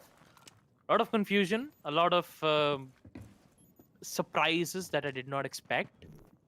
But still, talking about Jetter Vyuha though, they've lost Ghost. That is the ace. The Heart Breacher won't be available for Team Jetter Vyuha to even open up hatches nor walls. So they have to win this according to their place itself. God, I believe he just forgot to use the impact naze, which will cost Ironside and MBK getting their 2 kills. Shocking and Gutsy taken care of, puts in a 2v4. Also makes another one. Actually, the hands of God taking out Yobo this time. The clash will be taken care of, but Nightshade is thinking of making an impressive play. But will he win against the marksman rifle? Yes, it does. Nightshades takes out 1, which means it's all up to God to make his play. Currently, he has the triple kill. The wall bang will come in the hands of the Mozzie. Pistol whips out from the Sophia. Able to have any kills as of now, so he will retaliate and fall back in towards the big tower stairs instead. Will get caught from the defender's cam. She still has a lot of time remaining, although one of her utilities shall be alive. She even has the impacts, I believe. Another concussion will be used to make sure that she'll get good amount of information, and looks like it won't. She will rotate back again, and this time it will be in towards Freezer. Ironside exactly knows what kind of push that Sophia is going to be pushing as of now. Or does he though? Because the total of number of seconds that we're going to see is just God trying to confuse the defenders. But still, she has to make a push though. 40 seconds. God, with his triple kill, he might be able to find an ace here. Will it happen or will it not? Let's find out. I like how he's effectively stalling for time and stalling our words as well. He's finally decided to come into Freezer. The Zofia. Trying to see if we can make this 1v2 happen. Took quite a while to get here now. 17 seconds on the clock. Needs to get into sight. And of course, Nightshades and Ironside have been waiting for this push for the longest time. No, beautiful shot right there from God. Finds the quad. He needs to find the last one remaining. Will he do that? Peeks and wait a minute! That's the kill taken from out of nowhere after taking a full minute, a full 60 seconds to get into sight, allowing both Mozzie and Vigil plenty of time to consolidate where this push might be coming from. God comes in, takes them both out. That's a 1v2 and an ace to pull off the fourth round, putting it a 3v1 into round 5. Ladies and gentlemen, shall we just say, what were both sides doing in that round? I don't know. Right? I have absolutely no idea. On one hand, you have XTM Riot. They've got the intel, all the intel that they need, yet they're going for massive overpeaks.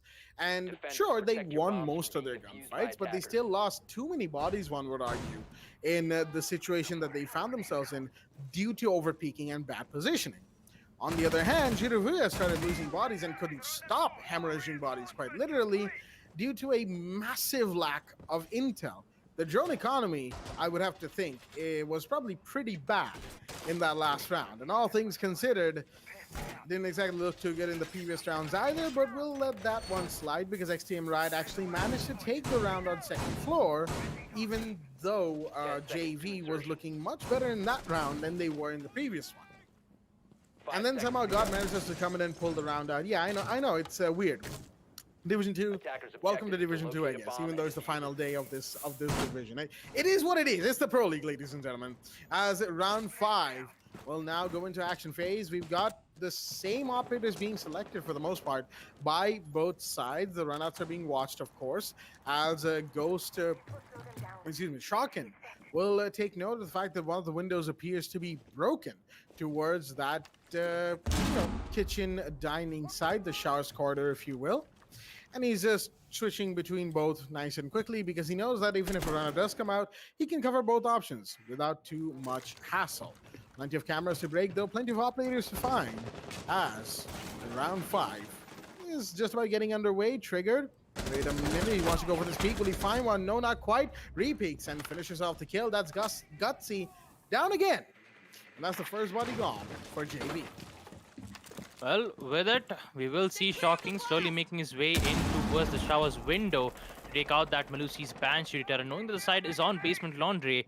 But talking about the man advantage, Triggered eliminating Gutsy would make sure that they would have an XTM Riot still has opportunity for runouts or flanks, because that's exactly what they need. They still have to be careful of Claymores. Claymores is the main problem that they have to deal with. Talking about this round here, the C4 will come in to try to eliminate players right in towards the main stairs. Unfortunately, won't be able to find one, but Ironside will. The D5 SMG to eliminate one. God finds Triggered.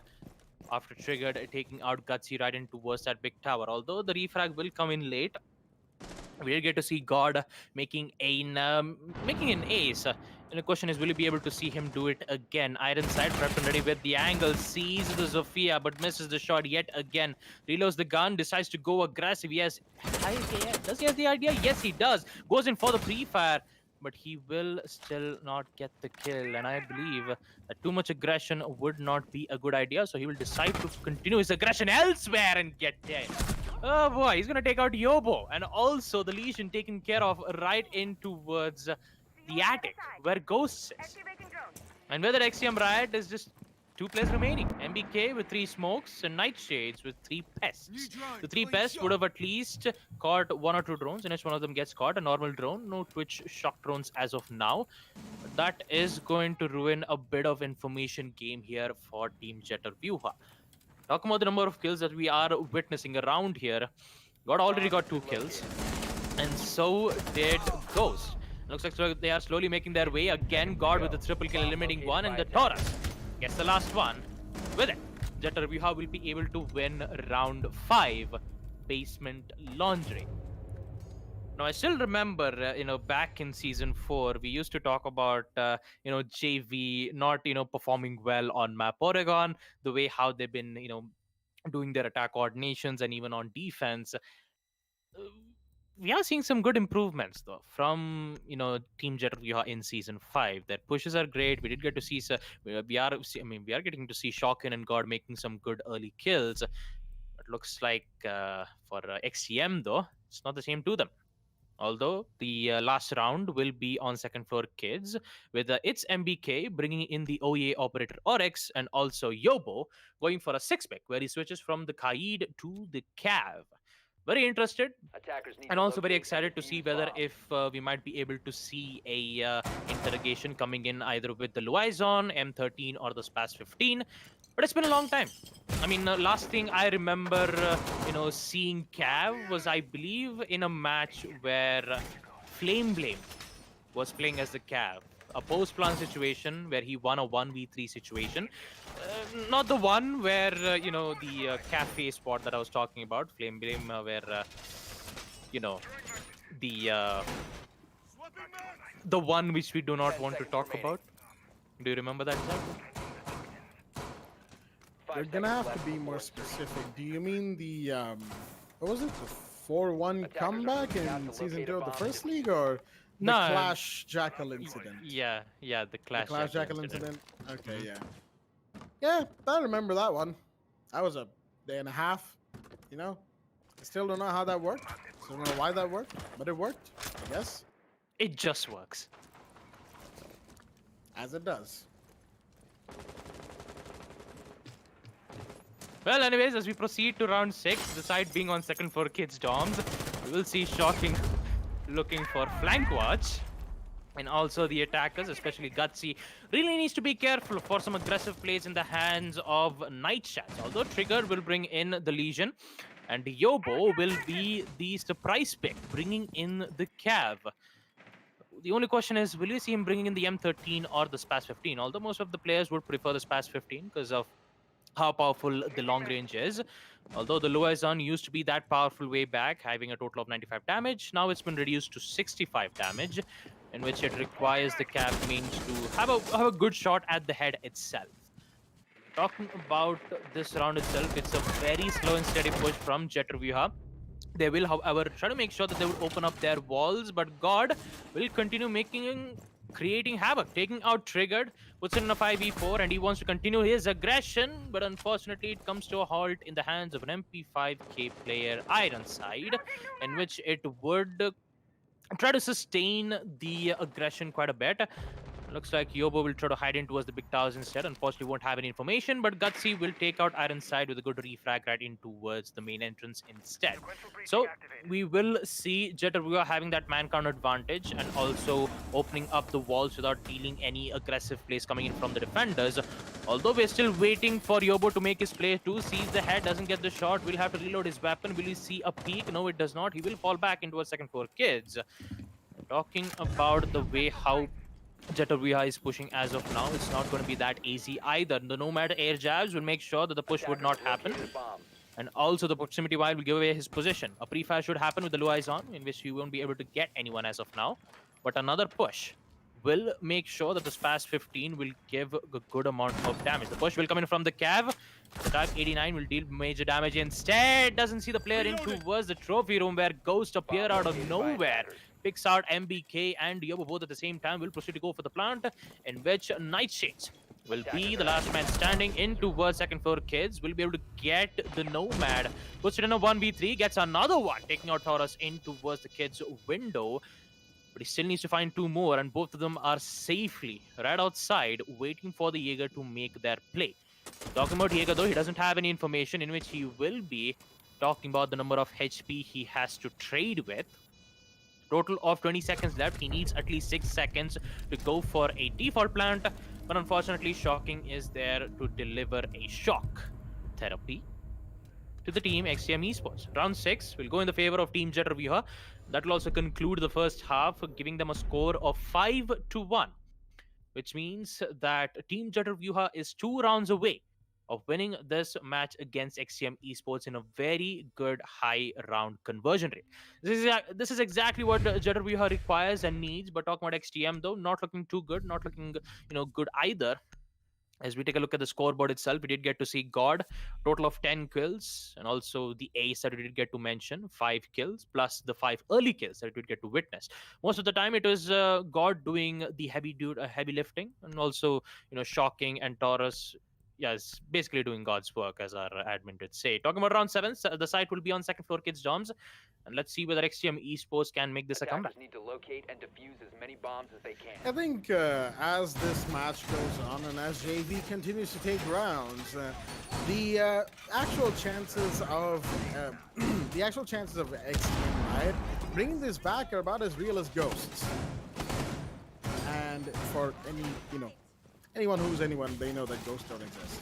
So I'm gonna leave that up to the implication, ladies and gentlemen. Round 7 going underway with the castle in play. I know, there's people who believe ghosts exist, and spirits and supernaturals never quite explainable, but it's a whole other discussion. I meant that for the purposes of the joke. It's me and Baba Gusta casting, so it'll be a day full of bad jokes. So let's just get on with it, rather than being too caught up in the logistics of what is and isn't supernatural and whether or not those things exist to begin with. Round 7 in the action phase right now is going to see a Finka in play from the side of XTM Riot. Interesting decision, as Yobo has brought out the CBRN attacker with a tendency to heal everybody up but herself for some reason or the other. Wait a minute, this is a rush in the making. Nightshades is gonna go in for the big Amaru play. Meanwhile, the rush comes in on towards Dorms, and they've suddenly taken control. But wait a minute, a shot comes in. That's Yobo down. That's the Ironside down as well. Shotgun comes in with the kill. NBK wants to go for the plan, but got careful of the low as he goes down. Nightshades finally finds one. That's Ghost on the board, but you have to go inside the side. He goes down as well. It's a 2v2 suddenly, and now the attackers are slowly taking control of the side itself. But Taurus will come in, get the refrag. Nightshades is down. And now it's all down to Triggered. Last man standing against Taurus and Gutsy as he wants to go for the kill onto the Melusi, but throws the flashbang all the way into Attic. Interestingly enough, as the diffuser is going to be recovered, the plan's going to go off as well, but that is directly above Gutsy. Does he not hear this? I don't think so, but he doesn't have the C4 to begin with, so that is, I guess, all right. Now supports plant, and now the Twitch is the last man standing. Gets one, can he get two? It's a 1v1 all of a sudden, and this round has come down to be so very close. Flashbang goes out, but just about cannot catch the Melusi there. Taurus, good go for the counter defuse right here, right now to bait out the Twitch, but he doesn't need to. Trigger's going to come in anyway. He wants this kill. Taurus is so low. Triggered has plenty of HP advantage, and he could go for this peak right now. Who's going to win this? It's going to be the Twitch. Nice and quickly, 1v2 taken. As XTM, with a very big rush, tries to take the round and will be successful in it. As Yobu will put in the big brain in the chat as well, all things considered, as we will see in the instant replay. The Fink, I believe, was the thing that saved those two attackers in that situation. The Twitch and, the Twitch and the Amaru. Without the Amaru, at the very least, alive, that round would not have looked too good. And I like how, ironically enough, that was the same round that I said that XTM Riot's chances of a comeback are nearly non-existent. And yet here we are, 5-2, up from a 5-1. Round 8 will be underway, as we've still got plenty of action to go from the looks of it. But no Finka this time around. Looks like the side of XTM Riot wants to bring this back, dial it back a little bit. They know that a rush won't work twice, while Jitterbia still have 2 rounds to win. Well, for JV, they just have to make sure that that they would not put XTM Riot on overtime, because we actually did get to see that same example on the previous round against Camp 7. Although XTM Riot did win it 8-7, although it might happen the same to Jetter Vyuha if they do not be careful at certain times like these. We'll be able to see Jetter Vyuha bringing some decent operators. You will be seeing them bring in the castle, the armor panels. You will see God bringing in the deployable shields, and also the Taurus with the Melusi's Banshee Terrors. Talking about the attackers though, pretty simple. You have 2 hard breaches, but instead bringing in the ace, we will see MBK bringing in the thermite instead, which would open up a good amount of, which would open both of the walls on kids itself. Wait a minute. Don't tell me if there's going to be yet another rush, because I see all 5 attackers on the side of XTM Riot spawning in towards street. We will see the proximity giving them the information. And looks like MB. Wait a minute. He has the M5 shotgun. Okay, he just goes down immediately in the hands of God, but the aggression still continues. That's a triple kill. Actually, I would say triple kill, but an instant refrag will come in, and so does Ironside, who gets taken out. Triggered also has the shotgun in hand. But looks like it's going to be Jet Raviha winning this round. Looks like, Jack, the XTM Esports just bamboozled us. We thought that they're gonna... I mean, we for a moment there, we thought that they were going to go for a standard push, but we did not expect a Thermite with an M5 shotgun, and also the Twitch with the shotgun as well. So, yeah, they just kind of fooled us with the aggression, and they decided to, go for the rush again. But unfortunately, JB was prepared. They made sure that the aggression will be stopped, but looks like it won't stop in the hands of XTM Esports, because we will see them bringing in the Lion and Amaru, also Blitz, and also the Montaigne. It's going to be very interesting to see on what's going to happen, but Jet Raviha is going to be a very difficult time for them. Well, I'd say it's been made even more difficult with that 6th pick out of the Lion into the Finca for Nightshades, given that it's Blitz and Montaigne. Ladies and gentlemen, a Finca serves them just a little bit better than Lion currently, if you ask me, because sure, there's a chance that you might get to see what positions the defenders have taken thanks to Lion's, scan, or just pause their movement altogether. But at the same time, with the Finca, there's less chance of those 2 operators dying at the hands of the defense. If you want to keep them alive, you want to keep them, going in and have them taking kills back to back. That's exactly what's going to be happening here. Let's see if MBK can channel his inner Tsukushima goat. As we all know, Senpai, notorious for his blitz plays back in the day. But of course, he's in Div 1 just chilling for the time being. Their matches are up tomorrow and day after for the final weekend of the Pro League, ladies and gentlemen. Make no mistake. But right now, we've got everybody ready. We've got the Amaru with the G8. We've got the Finca with the LMG. We've got the 2 shields, and we've got the Twitch for some reason. And, all in all, there we go. The first boost is going to come in, and it's a push down the main stairs from the looks of it. Shots are fired already as they're trying to find some bodies right now, but Nightshade has to be so very careful. He's done a ton of damage to Gutsy, but you have the gas coming in. If Finca boosts here, that gas will be twice as deadly as it would have otherwise been for XTM Riot, so they've got to be careful here. Grenade's gone out, but another grenade comes in as well. Not going to do too much to the side of the defense. They have stalled this attack very well so far, and there we go. That's a big body drop. That is shocking, taking down Nightshades, but he is trying to find these shields, and he of course can't. Gotta be careful though. Yobo can't be team killed in this situation, because if he is, it's gonna be too bad for the side of attack. 1 man down, make that 2 people down as Yobo will go, and now the Blitz is under fire coming in from Frieza. Meanwhile, there's the Twitch to try and take 1, take 2, triggered from the back. It's going to shoot 2 defenders down, putting this situation, making it all the tougher. But no, wait a minute. There goes a down onto the Blitz. Ironside is now the last man standing as Triggered has gone down. He is stuck in a bad position. He's going to get taken down as well. Genevieve doing everything that they could to stop the rush. Time and time again from the side of XTM Riot will win. As we will see in the instant replay, they are your winners, ladies and gentlemen, here in their final stream match at the WD Black the Esports Club Pro League for Rainbow Six Siege, winning Oregon 7-2 on the scoreboard. And with that, another match has just been taken care of. Wonderful game from both sides, and like I said, XTM Riot not looking too good at all for even the slightest moment there. I know it sounds harsh, but that's really what it looked like to us, ladies and gentlemen. As excuse me, out there. As the win will be, of course, taken. JV 7-2, pretty good, all things considered. They, as we have a look at it in the scoreboard, will put themselves up to 12 points as of their final match. And interestingly enough, they will actually overtake E-Samurai Elite at the very least. That's going to put ESM Elite down to 5th now. Man, I feel bad for ESM Elite. Oh boy. Not only have they been beaten directly by Team Heat in terms of points and the match itself, now they've been beaten by Jittervia, who will take their position at a bare minimum. And of course, once the calculations are done, we'll get to see exactly how many points JV have gained when it comes to the round conversion ratio. But all of that a little bit later, ladies and gentlemen. Right now, we'll be going into relive the moment. A little after match talk time, if you will, that we do, where we talk about the highs and lows of the match from both sides. And I believe, once again, in this case, none better than Baba Gusta is suited to take us through them. So, Baba, quick match, all things considered. Yep, that's basically how you say 2 plus 4 is 1. I mean, 2 plus 2 is 4 minus 1. That's very quick maths. But yeah, talking about the first round, though, Cheddar, we have an excellent way of attacking though for the past 5 rounds.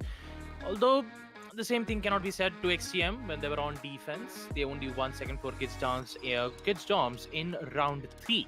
They were supposed to win on round 4, but we did not expect it to see God making an ace in on the side of basement laundry and supply room. That actually gave good amount of motivation for Jetterbeha to keep pushing. They kept winning all the attack rounds. For XTM, if they just try to have fun. I mean, I just kind of understand why they would do that, because they're at the bottom of the leaderboards. They they couldn't handle the amount of aggression that Jetterbeha was putting at the moment. So they decided, why not just go for a very aggressive push, and they did exactly that on round 7, second for Kids Doms, bringing in the Finca, they're bringing in the Amaru to make sure that this push will happen. Almost it did happen, which led to the triggered winning against Taurus in a 1v1. They even continued the aggression on round 8 too. The thing is that they almost bamboozled us, thinking that they would bring in just the normal operators, but they did not. But we did not expect to bring them shotguns to try to contest them in close range combat. Unfortunately, it did not work. The M5 shotgun requires more than 1 or 2 bullets to eliminate at least most of those players in short range. But I mean, A for effort. I can't say anything more about XTM Riot, but talking about Jetter, we have major improvements and also a huge upset, bringing defeating XTM Esports. But not only that, but also putting XTM, ESM Elite on the bottom. It should be, I believe, on 4th position, I believe. But yeah, that's basically it. That is relive the moment. I mean, like, I just kind of like saying this, relive the moment. Anyways, as we proceed to the final match of Division 2, ladies and gentlemen, we will see Kira Esports going up against Dauntless Esports. This match is definitely going to be interesting, because these two teams are trying to fight against themselves to get to the top, to get to that first position. And currently, Dauntless Esports is currently at the top, having 15 points, round conversion of 19. The same thing can be said to Kira Esports as well. They also have 15 points. But that one win is all it needs for Kira Esports to get to the top. Will it happen? Will it not? We're about to see that after this short break.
We head for the sky, it's alright. Our wings wouldn't fly, it's alright. If we are crashing down again, pieces of love, it's alright.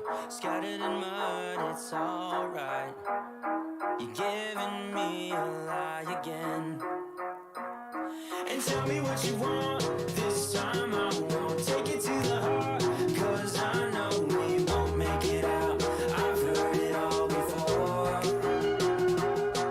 Yeah, tell me what you want, let me hear that I'm the only one. You know that we won't make it out, we've heard it all before. It's alright. It's alright. It's alright. It's alright. It's alright, so let's move on. It's alright, so let's move on. It's alright, so let's move on. It's alright, so let's move on. It's alright, so let's move on. It's alright, so let's move on. It's alright, so let's move on. It's alright, so let's move on. We head for the sky, it's alright. Our wings wouldn't fly, it's alright. If we are crashing down again, pieces of love, it's alright. Scattered in mud, it's alright. You're giving me a lie again. And tell me what you want, this time I won't take it to the heart. Cause I know we won't make it out, I've heard it all before. Yeah, tell me what you want, let me hear that I'm the only one. You know that we won't make it out, we've heard it all before. It's alright. Hey. It's alright. Hey. It's alright. It's alright. It's alright, so let's move on. It's alright, so let's move on. It's alright, so let's move on. It's alright, so let's move on. It's alright, so let's move on. It's alright, so let's move on. It's alright, so let's move on. It's alright, so let's move on. Alright, so let's move on.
Alrighty then, ladies and gentlemen, welcome back to the WD BLACK Esports Pro League 4 Rainbow Six Siege. Supported by Ubisoft and our broadcast partner, Booyah. I'm your host, Blackjack. Joining me is my co-host, Babagusta, and of course, our admin, Eisen, as we are here for the very final game of Division 2 in the entirety of these 11 months of Siege action that we have had, and it is between Kid Esports and Dauntless Esports on the map of Villa, which we're going live on the screens right here, right now, as we join the players in the ban phase. Kid Esports are on the defense, Dauntless are on the attack, and let's get this show on the road, as the first ban will come off from the side of Kira. In tonight's game, it is it is a Villa after all, so the first attacker ban will be coming up from the side of Kid Esports on the defense. And their ban selection, as we just got to see, was the Jackal. No surprises right there. Jackal bans are very common when it comes to Villa, as he is just in general. It's quite common to see a Jackal ban when both teams don't want to ban any of the big heavy hitting operators. But Dauntless Esports, as the timer ticks down, they will decide to ban the Thatcher. Standard ban right there as well. Jackal and Thatcher gone on the map of Villa. Interesting decision. One tailored towards roamers, the other tailored towards on-site utility. Both of which Villa has plenty of. Kaid, interestingly enough, will be the ban from the side of Dauntless Esports. So that means they do not want to deal with any electrical interference, at least for Electroclaw-based electrical interference from the side of the defense. And Kid Esports have one final ban tonight. They will decide to ban the Mira to finish off the ban phase. And with that, ladies and gentlemen, the bans have been taken care of. Jackal, Thatcher, Kaid, Mira are gone.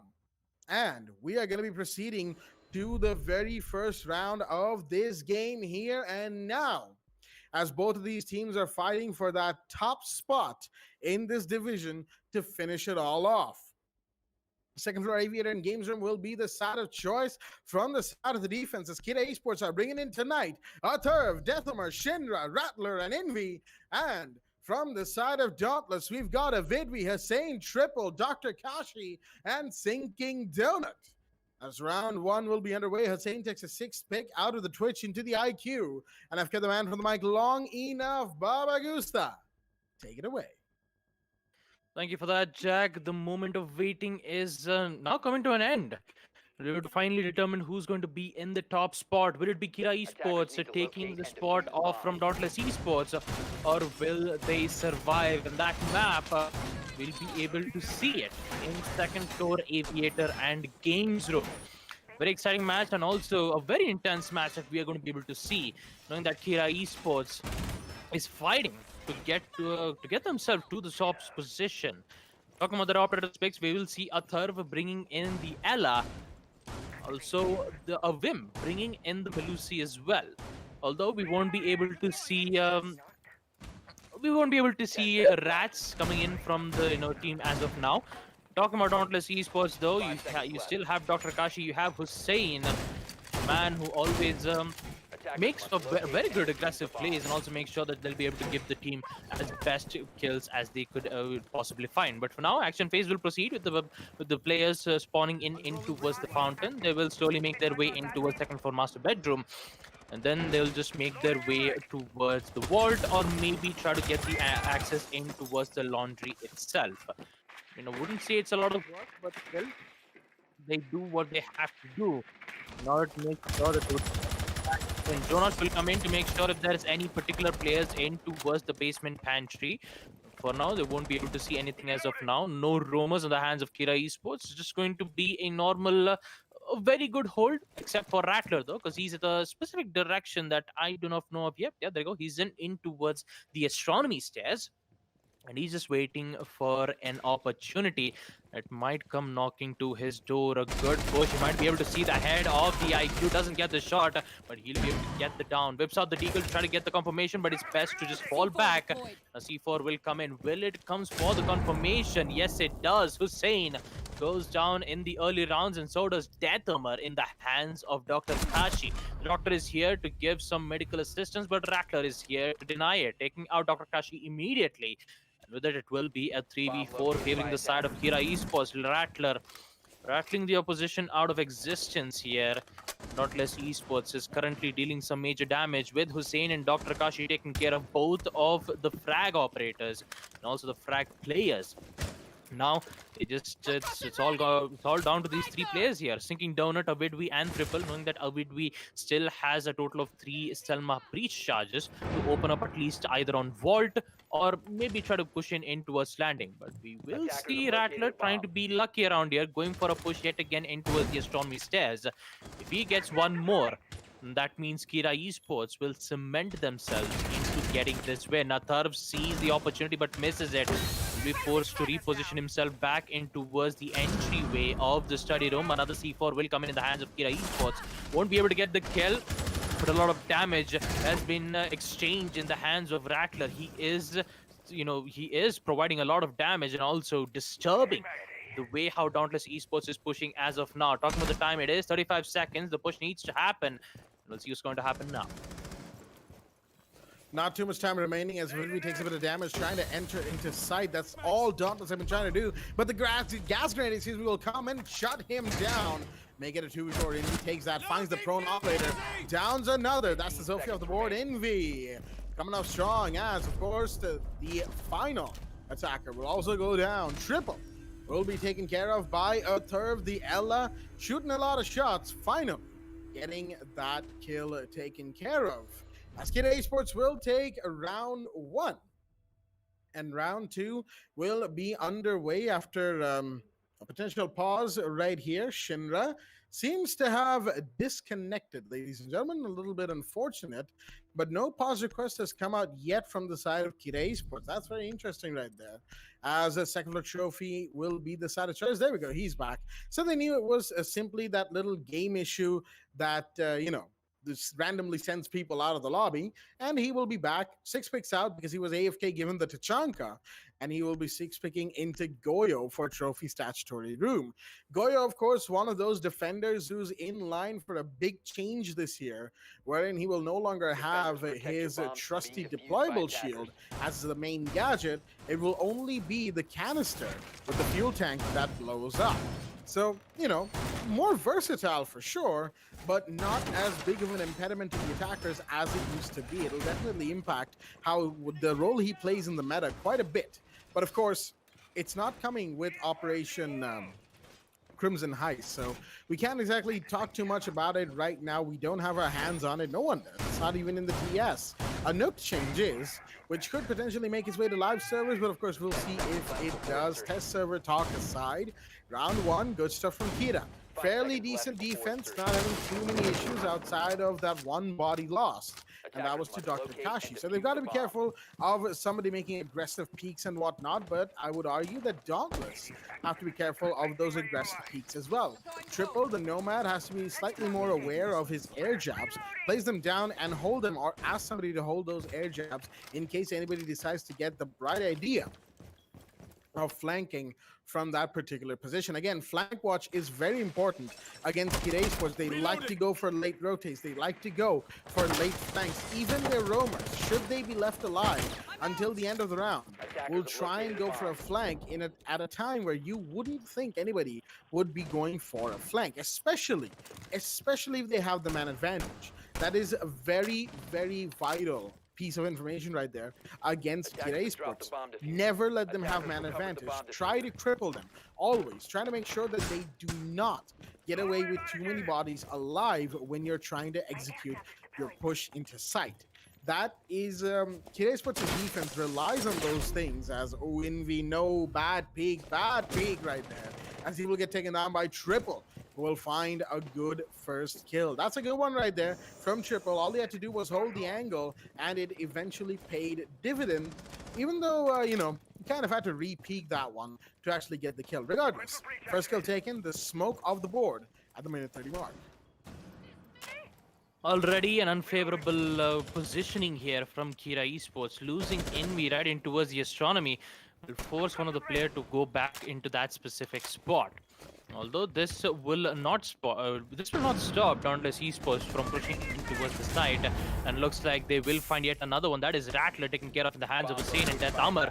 The huge rotate will be able to go for that beautiful revac, putting it in a 4v3. The push needs to happen into a statuary room, as well as Dr. Kashi will try to eliminate Death Armor, but it's already too late. He's already repositioned back itself in towards the side, but Avedwi is seemed otherwise. Taking out the third, puts it in a 4v2, make that 3v2 as an instant refact will come in the hands of Death Armor, and so does Triple with that double kill. With it, Shinra, aka Vim, will be the last man standing. Unfortunately, won't be able to win that gunfight against Dr. Kashi at all. Dauntless Esports will be able to win their second round, winning second floor trophy and statuary room, and with it, we'll be able to take a look at it in the instant replay. It is 1-1, favoring to nobody. As we proceed to round 3, the site will be the same yet again, trophy and statuary room, although there won't be, they will pick first floor dining in the next round. Who knows, maybe they might be able to pick the dining room itself. For now, round 3 will commence. The site is trophy and statuary room, and we'll see who's going to be in the lead. I don't think we're going to see dining just yet. Say Kid Esports wins this round on defense, now that they've seen how Dauntless Esports likes to attack that bedroom and a landing area, right? Say they win this, they will actually have the opportunity to go back to Aviator Games Room, and knowing Kid Esports, they probably will instantly go back to AVG, primarily because AVG is also a good site for them. They won that site first try against DE, and it was a fairly comfortable win, all things considered. Kid Esports looked very, very strong there. Unfortunately, DE did not. So maybe AVG might be a site that we see them go back to. Depends on the result of this round. They could save that for a much more close clutch situation. Say we go into round, excuse me, say we go into round 5, right? And it's 2-2 equalized on the scoreboard.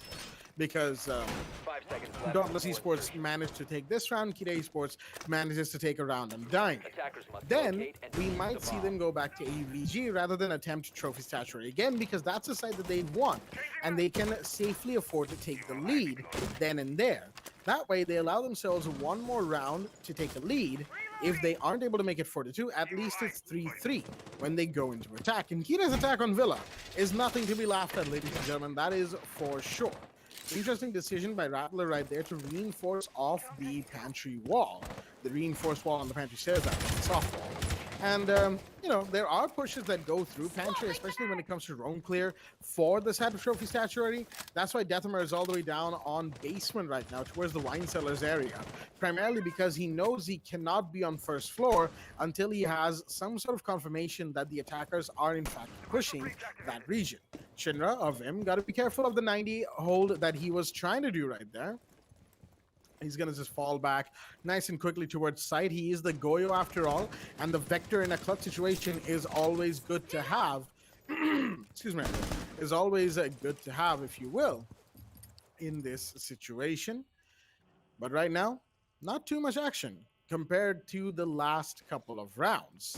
As we approach the minute 40 mark, Kita's defenders are merely, you know, holding positions, holding areas that they know. But whoa, Rattler! Oh ho ho! Using the head of Hussein popping up as visual confirmation to blow the C4. And a beautiful outplay. We'll see Kid Esports take the first body explosively so. But Dr. Kashi will fire back. That's the Rattler gone. The refrag at the minute 15 mark.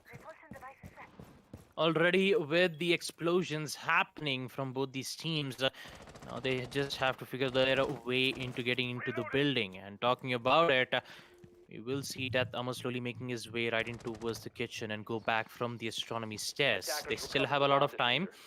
The same cannot be said to Dauntless Esports. They did eliminated Rattler, the first main threat, but they still need to worry about one more. That's going to be Death Armor. Dr. Kashi is still trying to figure out where exactly he is, but one single push right into towards the astronomy stairs might give away his location, but no, it does not. Death Armor will give away his position instead. heading into the round as of now. Talking about the side, already they started opening up the walls into a statuary room, located by as attackers. well as Dr. Kashi, making sure that there won't be any specific players holding that angle right in towards the statuary room. Good idea. We're talking about the time though, they don't have much. They open up the walls, they have to go for the push, they have to go for the kills, in which Indra denies one, taking out triple with the help of his Vector SMG. 15 seconds left, the Alda tries to eliminate one, prone picking, but that wasn't a good idea at all. Vidvi will be able to win one, Invi does the other, taking out Sinking Donut. The air jabs will be giving away his location. He has to go for the plant. Will it get away in time? Yes, it does. Death Amar will be able to 360 his way to eliminate the plant, and they'll be able to win it out in style. Round 3 goes Talk in the favor about of... disrespect. Yeah, exactly. Talk about disrespect. Looks like they'll be able to win yet another defensive round here. Second floor trophy saturated room goes to them. And with that, we'll be able to proceed to the next round, round 4, with the side to being on second floor aviator and games room. But we'll be able to go for a pause screen because Shinra has asked for it. So this will be a pause timer in the hands of Kira Esports. So just basically, this is trying to figure out what exactly happened. Maybe it has to do something with some connectivity issues, some some audio bug that needs to be fixed. So it looks like they're going to do exactly that. So yeah, talking about the first half, we did get to see some amazing plays, especially Rattler using like all he needs is just information to see whether Hussein is in that particular angle, and just use that pre-place C4 to do the magic. And it actually did. Try to contest against one more player with the help of that vertical lens sight being used with this Nitrocell C4. Unfortunately, didn't work that out because the attacker were too keen and they exactly knew what kind of game plan that Rattler was doing at that moment, and they did eliminate him as best as possible. Although the same thing can be said, especially the plant which was about to go in the hands of the ace, just into a saturated room. Good use of the breaching charge from Dr. Kashi to try to force the defender who was holding into a saturated room to reposition back into a specific direction. Although it did work, we did get to see the ace pushing into a saturated to go in for the plant. Unfortunately, when that plant happened, we did get to see that a beautiful 360. So what to do that 360? Unfortunately, I could not. The only thing I can do is till this much. Because that's the only thing I can That's do like because I'm sitting. 90 degrees. Yes, 90 degrees, right angle triangle. Mhm.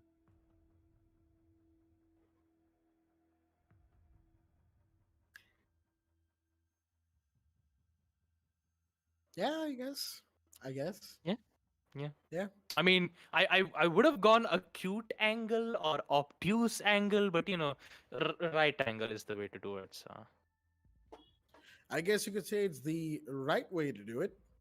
yep, it is the right way to do it. It's actually the right way for Kira Esports doing it though, because they don't have any problems doing the 360, especially from away. I mean, why wouldn't you? It always looks good. Plus, who doesn't want to style on their opponents? Am I right? Yeah, exactly. It's always nice to see, if you will. Kid Sports, yeah, pretty good on these first couple of rounds, I have to say. The only round that they had some trouble in was that trophy saturated round in the second one. But even then, they managed to make amends for it. Now going into Aviator Games Room, we're just waiting on a turf to come back into the lobby itself. Apparently, the man is having some internet-related issues, so he's just going to restart it and get back in the lobby before the pause timer runs out. Because if it does, then we'll have to go into a full-blown Rios, and let's be real here, nobody wants that. Oh, speak of the devil, there he is. A Turv has returned, ladies and gentlemen, and Kid Sports have given the ready confirmation. So with that, and with the Turv picking up the Ella, apparently, looks like he wants to play the Polish defender, we will be unpausing the timer and going back live with the match between these two teams, round 4, in this 2-1 situation. We'll see us go to Aviator Games Room live on your screens once again. As we're in the 6-pick phase, of course, the round itself hasn't gotten underway, but everything seems to be working just fine for now.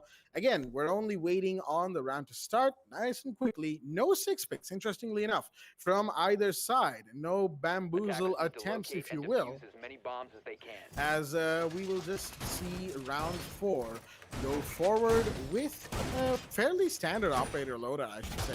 From the side of Kira, nothing too particularly special. Interestingly enough, unlike what we've seen from them before, not this match, other matches previously in the Pro League, they will not bring in a Goyo to defend Aviator Games Room. They're actually going to they're actually going to just they're actually going to just hold on for something else, I guess. They're trying something different, trying something a little less flammable, if you will. As we have the Gershmots, we have the Banshees, of course, the smokes to deny plant. Plenty of stuff that can slow down the attackers. I think they're expecting Dauntless to be highly aggressive. And I can actually see that Dauntless has shown very, very aggressive rounds before, and they really like to peek. That's something that Dauntless loves to do. They love information, of course. Intel is king in Rainbow Six. But what they really love to do with that information is peek as much as possible. Try to take gunfights, try to win gunfights, try to force the round away from the defenders without, sometimes even without doing much in terms of clearance. And that can be a good thing or a bad thing, depending on how you look at it. As the drones come in, one of them already spotting Rattler, of course, the Valkyrie. Gotta be careful of your position, as the drones will find one down below. Triple's taking a bit of damage, interestingly enough. Not sure when or where, probably was the Valkyrie when, when Rattler was up here not too long ago. Deathamer, red carpet stairs, just in the middle landing of red carpet, has to be so careful of his position right now because... Excuse me right there. That the landing towards Trophy Statuary Store, is about to be contested with Kashi. He's gonna find the head. Yes, he does. Beautiful shot. That's Rattler taken care of. That means some vertical pressure has been alleviated. Deathmer, in the meanwhile, trying to contest against Zofia, will not be able to.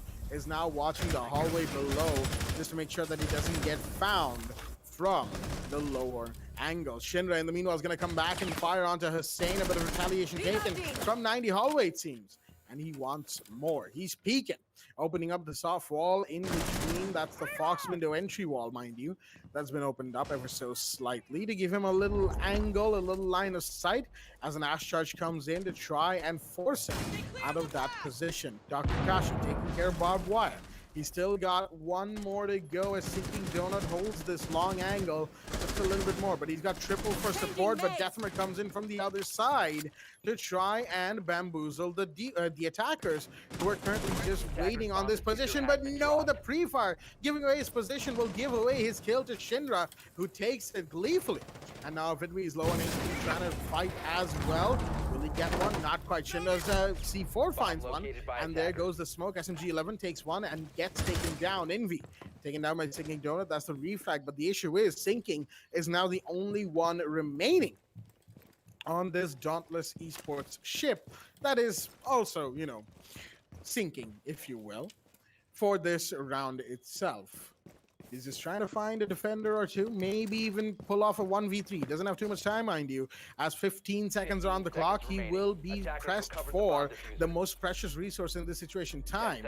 Has he put down a Claymore? No, he actually has not put down a Claymore as well. So no chance of a stray kill. He's just going to be pushing it aside. Actually gets one. All right. Looks like Deathmer missed a few too many shots in that situation. Shinra will finish off Sinking Donut in his stead. And with that, another round goes the way, of Kira Esports on the defense, using up everything that they have and still winning rounds comfortably. They don't seem to be too troubled, if you will, as now they will go on the first floor dining room and kitchen. All Dauntless Esports. Not a great start, I have to say. Well, not a great start. Unfortunately, we did get to witness the donut being sinked into the water, and the only thing to recover it is either go fishing. Well, with that being said, round 5 will proceed being the side first floor dining and kitchen. And we'll be able to see the players from Kira Esports bringing in the OEA operator Oryx. That would be from Rattler. So maybe you might be able to, the best thing about the Oryx is that he has that ability to climb through hatches. You don't require, you don't need the Oryx to, try to flank his way either from the red stairs or from the main stairs, he could just do it just by climbing from the hatch itself. That's how that's how versatile the operator can be, and having that kind of an operator, we'll be able to see making some lines of sight with the help of his Rima dash. It's just brute force of steel. Every single time he sees the wall, he just pummels down. I love that operator a lot. With that action phase will proceed, we will be able to see some recent reinforcement and also some lines of sight being made right in towards the Memorial Hall window. And with it, we'll be able to see the attackers spawned in right from the main entrance. They will obviously make they'll slowly make their way in towards the dining room / kitchen. Although it's very interesting for them to see that they're thinking of not trying to go for a control in towards the astronomy or on the games actually from the statuary room, but instead they're trying to go for picks, especially from Hussein. If he gets 1 or 2 picks from the second floor itself, then that means it is a good thing. Although the attackers really need to be careful of one of the roamers. That would be a third right in towards the bicycle hallway. And now the push needs to happen. Already the attackers are slowly making their way, making sure that the Excaros pellets will open up, make lines of sight. Talking about it, there is that mute jammer blocking that access. Only one stray of pellets will be used to open up lines of sight, in which they have to make sure that they would take out that mute jammers. Unfortunately, they could not because it's on the right side of the wall, but talking about it, Rattler will get his first frag, taking out Sinking Donut, and oh yes, in his way in towards his vault. Not having any problems at all, although some HP will be detected, a total of 5 HP.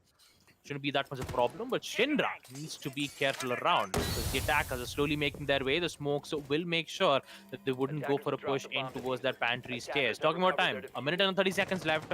With Dauntless Esports losing 1, the push needs to happen. What's going to happen here? Releasing Kira is holding that ground and talking about it. The push will happen. Hussein gets 1, Death Hammer gets 2, taking out both Hussein and a midway. Whereas Dr. Kashi takes out a third, puts it in a 2v3 situation. Again, Dauntless Esports is in big trouble. We will see Rattler making vertical lines of sight to hold in right from the pantry stairs. But looks like Dr. Kashi has something else to talk about it. I believe she's just trying to eliminate the main threat of the problem, that would be Rattler. But no, he's actually thinking of going elsewhere. No, actually, he is going to go for it. He is trying to eliminate Rattler as best as possible. Currently holding it towards master bedroom. And looks like he doesn't have that information as of now. He actually gets it. Just a matter of moment to get that kill. There you go. Denied flank from Dr. Kashi as Latra gets 1. And with the triple will be the last man standing. He needs to find 3 more players. Can he be able to find? Already pushed, he made his way into his kitchen, but unfortunately with that double pick from Envy, won't be able to win it at all. Kira Esports will be able to win round 5 first floor dining and kitchen, and with it we'll be able to check that out in the instant replay. Round 6 will commence, and also we'll be able to see what kind of sets that they'll be able to pick. It looks like it will be on second floor trophy and statuary room. 4-1 is the score line, and again Dauntless Esports is in big trouble. If they don't win this, Kira Esports will get the top of the leaderboards. They won't be able to have any matches left for them to try to get back. Knowing that this is the final week, this is their final chance. That it most certainly is their final chance and a final shot at keeping that top spot of Division 2. Unfortunately, today just does not seem to be Dauntless Esports' day. Kind of all over the place, kind of discordant, ill-coordinated. They're not all there. They're not showing up, that is for certain. Kira Esports have taken full advantage of that fact, challenging and winning multiple 1v1s at any given point in the round, just to make sure that they will not face any trouble whatsoever from this team that is Dauntless Esports. And Dauntless, mind you, excuse me, okay, they really know what to do and have known what to do in situations like this before, given that they've been all the way to Div 1 and back. So they're not a bad team for certain, but of course the time that they were in Div 1-4, we kind of speculated that they might not be all ready for Division 1 just yet. Even then, it will certainly be very interesting to see how they react to the 4-1 lead that Kira Esports has taken. Interesting position from Deathhammer that we saw for just a second right there. If we can have a look at him again, all the way down in the basement. Yeah, the man's just chilling around the basement area. He likes to do this a lot, and it's been paying dividends, so I don't see why not, all things considered. But the roam clear from Dauntless has definitely got to step up if they want this man off the board. So far, nothing coming out from them. Obviously, it is the early round, but Kida Esports, interestingly enough, mostly playing off-site, at least, initially. I think they was just making sure that the setups were all ready, they were all, all okay, A-okay and whatnot, and they were good to go for this final attack push in this match. I say final attack push in this match. It's obviously there's a good chance of overtime in any given Rainbow Six game. Again, you can't exactly discount that fact. And if we go to overtime, then we'll see DE go back to attack a couple more times, actually one more time, if you will, even after round 6. Irv tried to throw that magnet a little bit farther than he ended up doing it, but he will manage to successfully impact trick the summer breach.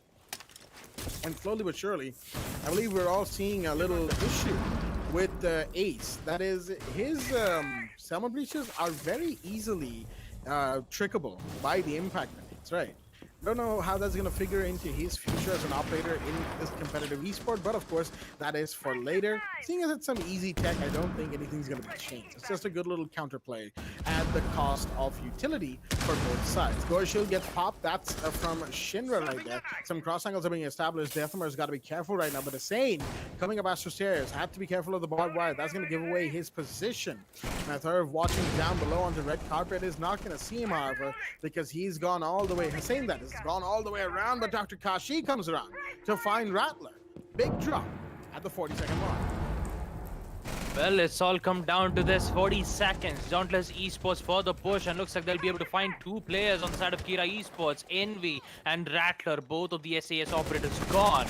And with it, the push will happen. Another kill from a Widway, as they'll be able to take things under control. Kira Esports, aka Death Armor, will be the last player, but unfortunately, won't be able to find any operators at all. Dauntless Esports, they'll be able to win a flawless round, winning round 6, second floor trophy and statuary room.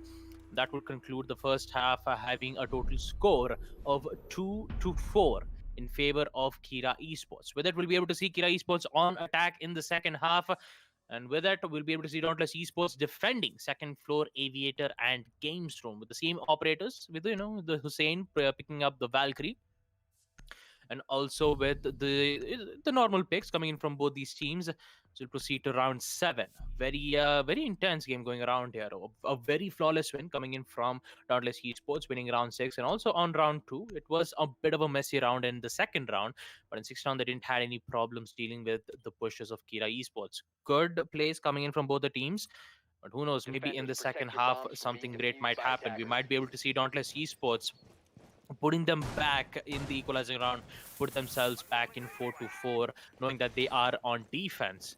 It's just that Kira Esports, they've been relentless on attack, and they really need to be careful on how they would progress on this, knowing that Rattler is always aggressive with the Ash, and also Death Armor bringing in the Iana. Those Gemini replicators will be viable, not only for information, but also Bamboo's, for confusing the defenders of giving fake information. And you really don't want to give fake information for the defenders who are still currently holding the site itself. Who knows?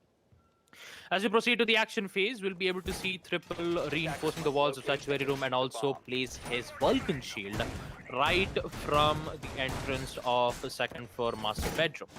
Action phase will also come in where the attackers will spawn from their respective spawn points, which should be in towards mains, one of them in mains, and some of them in towards the fountain spawn. And they will slowly make their way to try to eliminate the threat, which would be Invi. He needs to be careful. He had the opportunity to eliminate Valk at that moment. That opportunity has come to an end, and with it, Valk is trying to go for an aggressive peek, but for now he's just going to fall back and just hold in the site instead. An angle of sight will be made, but again, Envy will be able to waste one of the impacts, in which the second one will go through, but that is a waste of utility. That one impact could have been used to destroy a deployable shield, but instead it will be used to reduce his own HP instead. It is unfortunate, it happens, can't do anything more about it. But making sure that you have higher success rates of winning, just need to use those utilities at the right manner. Talking about time though, they are taking it nice and slow The side is on second for ABG. If they get one early pick, it's exactly what they need. Flashbangs will come in to make sure that the ADS would not get caught off from the Nomad's air jabs. We're talking about the ADSs. Two of them will be placed right in towards the astronomy window. Surprisingly enough, one of them will be placed in towards the study room, and Envy will decide to hold an angle right from the balconies of study room itself. This would alert Dauntless Esports, showing that they have to worry about that specific room, and with it, they're just waiting for the attackers to make their play. That they are. At the minute 20 mark, Kid Esports so far has not actually managed to make too much headway in towards sight or getting angles into sight. That is the issue that we're seeing right now. But Rattler could find a kill. No, what a big miss from him, as he will be taken down by Hussein instead. Big drop right there, and that's Rattler taken care of, mind you. He is one of the big guns for the side of Kira. With him off the board. Wait a minute. This window was open not too long ago. It looks like one of the defenders came in, barricaded it off when Kira Esports wasn't looking. That's going to waste more time, give away more intel to the side of the defense. And Dauntless is doing these little things to throw Kira off. Seems to be doing fairly well right now. Vidvi has been spotted, and the push is coming in from the hallway, but there's the gas canister. But you have the Iana's Gemini coming in, and that's going to give away intel as to where Vidvi really is. Another gas grenade goes in, that's towards 90, hearing the rappel in, but a third will find triple. That is the drop onto the Goyo that was needed for so long, and Deathhammer finds Dr. Kashi. That's another big one, but you have a Vidwi taking one down. Shinra, now Vidwi gets taken down as well. That's from Deathhammer. The refract comes in. One more sees the Jaeger. Doesn't quite connect. Wait a minute. He's trying again. Doesn't quite connect again. And that will be the Jaeger turning around, taking that. A Thurv takes the devil in the meanwhile with a pistol in hand. 1v2. Envy's been down. A Thurv has to go for the plant. Will he be spotted? Not quite yet. The plant's going off. The Jaeger has to rush. Sinking Donut doesn't know where the planter is. Will he be seen? Position given away now. And there we go. A Thurv will take the kill. Finish off the round. Still not sure, as we will see in the instant replay, how the Jaeger managed to survive the shots coming up from his back. But of course, we will, the round was taken by Kid Esports, so they don't really have to worry about it too much.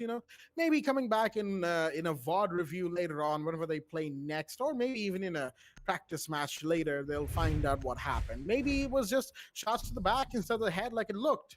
Could have been a whole number of things, all things considered.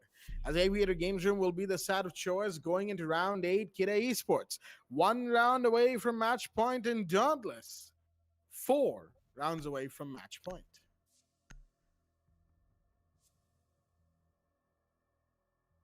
Round 8, being the site knowing as the second floor AVG. Not looking too well here from Dauntless Esports. Although they had the opportunity in the previous round, Kira Esports made sure that they would win it.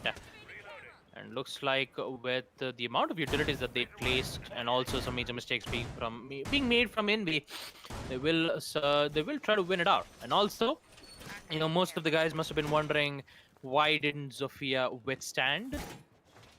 Because it's simple, it's been patched out. There's no more withstand now. Rip withstand. Yeah.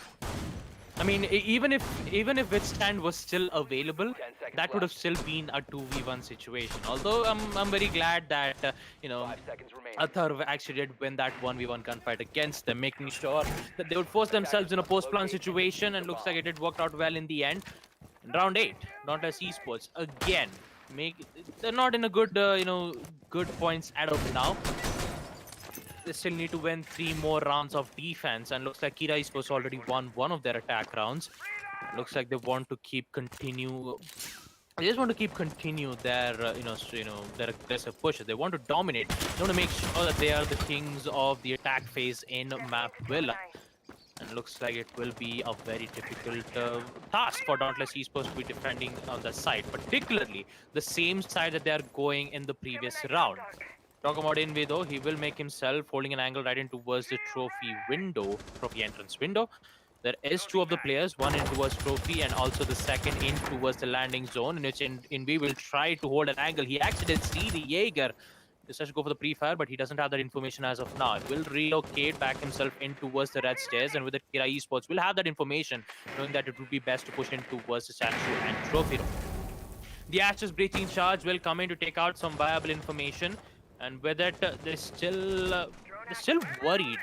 I believe they're still gonna drone out. There you go. The drones will come in to make sure that if Attackers have there located a is bomb. any of the defenders holding some particular angles, and Hussein will be doing exactly that in towards astronomy room. Actually, he wants to go aggressive here. Will he get this first kill?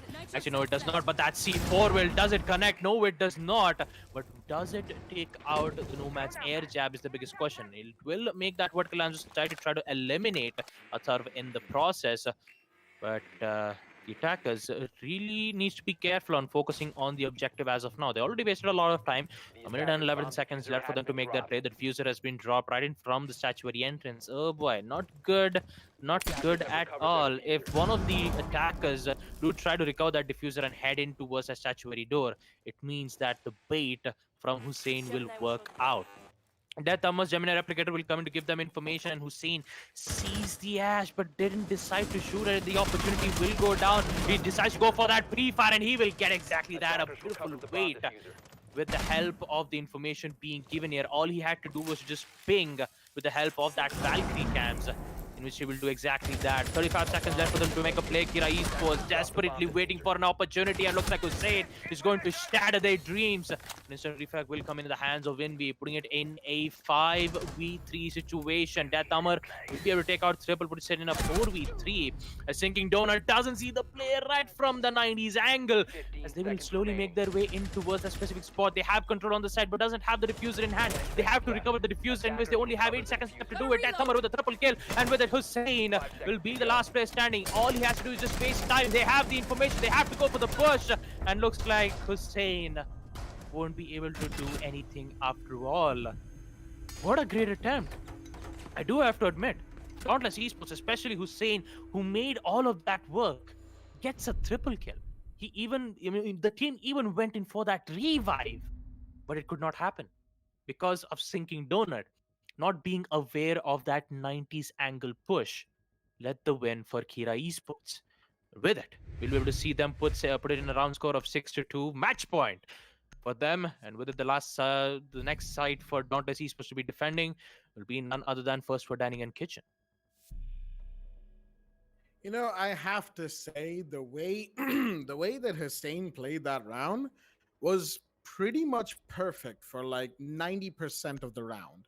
He hid, he dipped and dodged, made sure that the attackers were constantly on their toes and unaware of his position. He got a kill vertically thanks to his valve Attackers need cams. to He locate got and defuse another the one bombs. that was on the main stairs despite Envy the Zofia shooting at him from that little wall in astronomy, right, that looks over the red carpet hallway. Despite so much happening around him, he dropped the diffuser, put Kid Esports in a pinch, and the reason Dauntless lost was because the rest of the team could not hold sight. If they had held sight, if they had all but simply, excuse me right there, if Dauntless's remaining defenders 10 had seconds left simply before held insertion. sight the way they were intended to, not lost their 1v1s, or 5 not seconds gotten left lost before in insertion. double peaks or pincer movements, then Kid Attackers are Esports heading would have out to found defuse the themselves bomb. very much grasping for air in that round. Unfortunately, we did not get to see that. Instead, what we saw was Dauntless take away what could have otherwise been a good win for themselves, and Kid Esports are the ones to profit off of those late round plays. Again, it's just the fact that you cannot afford to lose your 1v1s. Kid Esports were, for a majority of that round, on a man disadvantage. And how did we see them play? They were conservative. They couldn't afford to go aggressive because it's always a 50-50. You either win or you lose. And if they lost more bodies, they could not, quite literally, could not afford to refrag. Dr. Kashi in the meanwhile is going to take a lot of damage. We'll get back to that topic in a second. He's pretty low on HP, but Envy is actually even more low on HP than he would like to be. The mute is still fairly comfortable. He's got some support behind him as well as a Selma goes off. But in the meanwhile, Envy is trying to peek through the drone on the bathroom. The defenders from Dauntless will fall back, but Hussein will find Envy. There you go. The Sophia is gone, and that's the vertical angle on the bathroom floor. Really should have been watching for things like this. Kid Esports, they normally do But a little oversight does happen every now and again. These little doorway angles that Dauntless have could prove to be essential for them, as the yellow pings are coming off onto what seems to be the mute's location. Dr. Keshi could make a big play right now as a C4 will come off, but that will not do anything. Instead, he is now pretty much cornered inside of that library vault. Dethimer's got to be careful. Avidwi is here, and he's trying to get a kill or two, but he can't. The Goyo will simply fall back, creating a bit of room for Kashi to move away from the position he was in. Dethimer's drone will now see the Goyo towards the main stairs. That could be a kill potentially for Kira Esports. Again, time management is essential here, and they do have 60 seconds, which is plenty given the way that they have played so far. But no, Avidwi C4 will find Rattler, drop the diffuser as well, and that's a second kill taken. This time Kira on the disadvantage are not able to make it back, at least not yet. This angle is being watched. Dethimer still gonna go in. No, wait a minute, Jaeger was looking above, and Dethimer walks in, it takes the kill. Has got to be careful, he has to survive. As the diffuser will be recovered, he's watching the long angle, finds a Sane. That is one more, and another. It's a triple for Dethimer as Kashi finds Shinra in the meanwhile. The Goyo's gonna come around, but will he find the Iana? Not quite yet. Grenades cooked, it's tossed. Will it kill anyone? No. Avidwi takes a bit of damage, not too much. He's still alive because she is watching a very front angle right now as another grenade comes in, but it will not do anything except damage Dethimer himself. He's got to be careful. The Goyo somehow doesn't catch the kill. Much needed in that situation. If I was watching the cross angle, but no, that's not how you push. Not like that. Kira Esports. That round could have been theirs. Why did the Nomad switch instantly? Just watch the angle, keep moving around, keep the mute guessing, and the round is yours. Avidwi would have been taken down. But they both lined up for both the mute and the Goyo. And Kashi and Avidwi were all too happy to take full advantage of that situation. Dining will go to Dauntless Esports despite Kira Esports' fight back attempt. And now we'll be headed to Trophy Statuary Room on round 10. Oh boy, what a close round. Damn, shame that it actually ended up that way, especially Dethimer, who was actually feeling the heat, already getting those 3 kills. You only had to worry about 2 players. They even equalized the round count there, 2v2. But unfortunately, when they try to go in for that push, the time was what pressured Kira Esports to make that decision. They've made it to just push in towards the side, in which it did not happen. Although with it, we will see Dauntless Esports is still fighting to survive, knowing that they have to win 3 more rounds of defense again. And talking about that, which site, it will be back in Trophy and Statuary Room this time. Knowing that they don't have any chance of winning on second floor AVG, since Kira Esports had no problems dealing with them. Dauntless Esports, they just have to survive. I mean, I wouldn't say that it is an easier task just to survive these rounds, knowing that even if they do win Trophy and Statuary Room, they will be back on AVG. And knowing that they are not confident enough to win back on that specific side, Kira Esports will make sure that they will win it. Unless and until if something miraculous happens, though, we're about to find that out in the action phase itself. Invi will be spawned in towards the fountain, so does the other 3 players of Kira Esports who've already spawned in towards the main entrance. Will slowly make their way in towards, trying to get that control in towards the study, and then slowly make their way in towards the statuary room. That should be their minimum game plan, although we won't see them trying to go for the control on second floor master bedroom. Looks like that Amar will be the one who's going to be pushing. He has information in which the teammates are going to give it to him, saying whether if the site is cleared or not. Same thing will be said to Rattler as well. He can go for that pre-fire, but that wall is reinforced. He cannot go for those pre-fires. If he does, he's going to compromise his own location, and it would be best to not do that. Talking about it, a lot of utilities being used, the Nomad's air jab to make sure the flank does not happen, the line of sight being opened with the help of Ace's Salma Breeze right in towards the second floor AVG. Looks like the attackers are slowly making their way. That's 4 players right in towards the landing zone, trying to eliminate Sinking Donut. My goodness, there's a lot of damage there being taken in the hands of the Eager itself. Only 10 HP to make itself the play. Looks like they will, however, succeed opening up the wall. So opening up the deployable shield of landing zone, and they have a lot of time to do so. This time they will relocate themselves to go back from second floor master bedroom to open up yet another line of sight into a statuary to make them guessing. Guessing is exactly what they have to do, and looks like Death Hammer will find one, taking out a Wade. We put it in a 4v5. The Ashes breaching charge will come in to try to take out yet another utility into a trophy room, and here comes the information game from Death Hammer into a statuary room. A C4 as a Claymore will come in right in towards the red stairs to make sure that the flank will not happen. And talking about that push, it is only 1 minute. They have to make a play, and looks like one of them will be halted at the hands of Envy, but a retaliation will come back at the hands of Dr. Kashi. Puts it in a 4v4. Looks like that C4 won't happen though. Beautiful C4 from Hussein taking out Envy. Looks like that 45 seconds is about to come to an end. It's about to be time for the push. The Deathman is already inside the site. He's going for the plant as the Bear was giving them cover, but no, the smoke grenade comes in time, and that will deny the plant. It's a 2v3 now. Those recovered the diffuser, but not in front of a Vulcan shield. That is not a good position to plant in. If that thing goes off, he is dead, as he will still go for the plant. Rattler gets the kill in the meanwhile onto Hussein, and that's a good one. The Vulcan shield not popped. Post-plant now. In this situation, in the bathrooms, the Goyo, the last man standing, Triple C, and a third will finish him off nice and quick. And with that, ladies and gentlemen, we will go into the instant replay to see the fact that Kira Esports managed to recover, not only in this round, so many times in this match. And all of that, and the domination they led in the first half, has led to, excuse me right there, led to them winning Villa 7-2 on the score, 7-3, excuse me, on the scoreboard for themselves. As Dauntless Esports, unfortunately, they tried to put up a fight, and they did for a few rounds, but unfortunately, it really wasn't enough to shut down Kid Esports. Not tonight. And with that, ladies and gentlemen, boards will be updated and whatnot, but from what we know, Kid Esports will be the one and only team to be on 18 points in the table for Division 2. And you all know what that means. That means they are your winners for Division 2 in the WD BLACK Esports Club Pro League for Rainbow Six Siege. Sure, they couldn't be in Division 1 for the final season, but sometimes you win some, you lose some. They won this season, and they will be more than happy with that. But of course, we're not quite done talking about this match.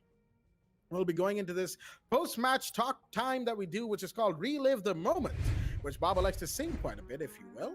And I think I'll let him take care of the details of the highs and lows of this game. Baba Gusta, Division 2, over and out.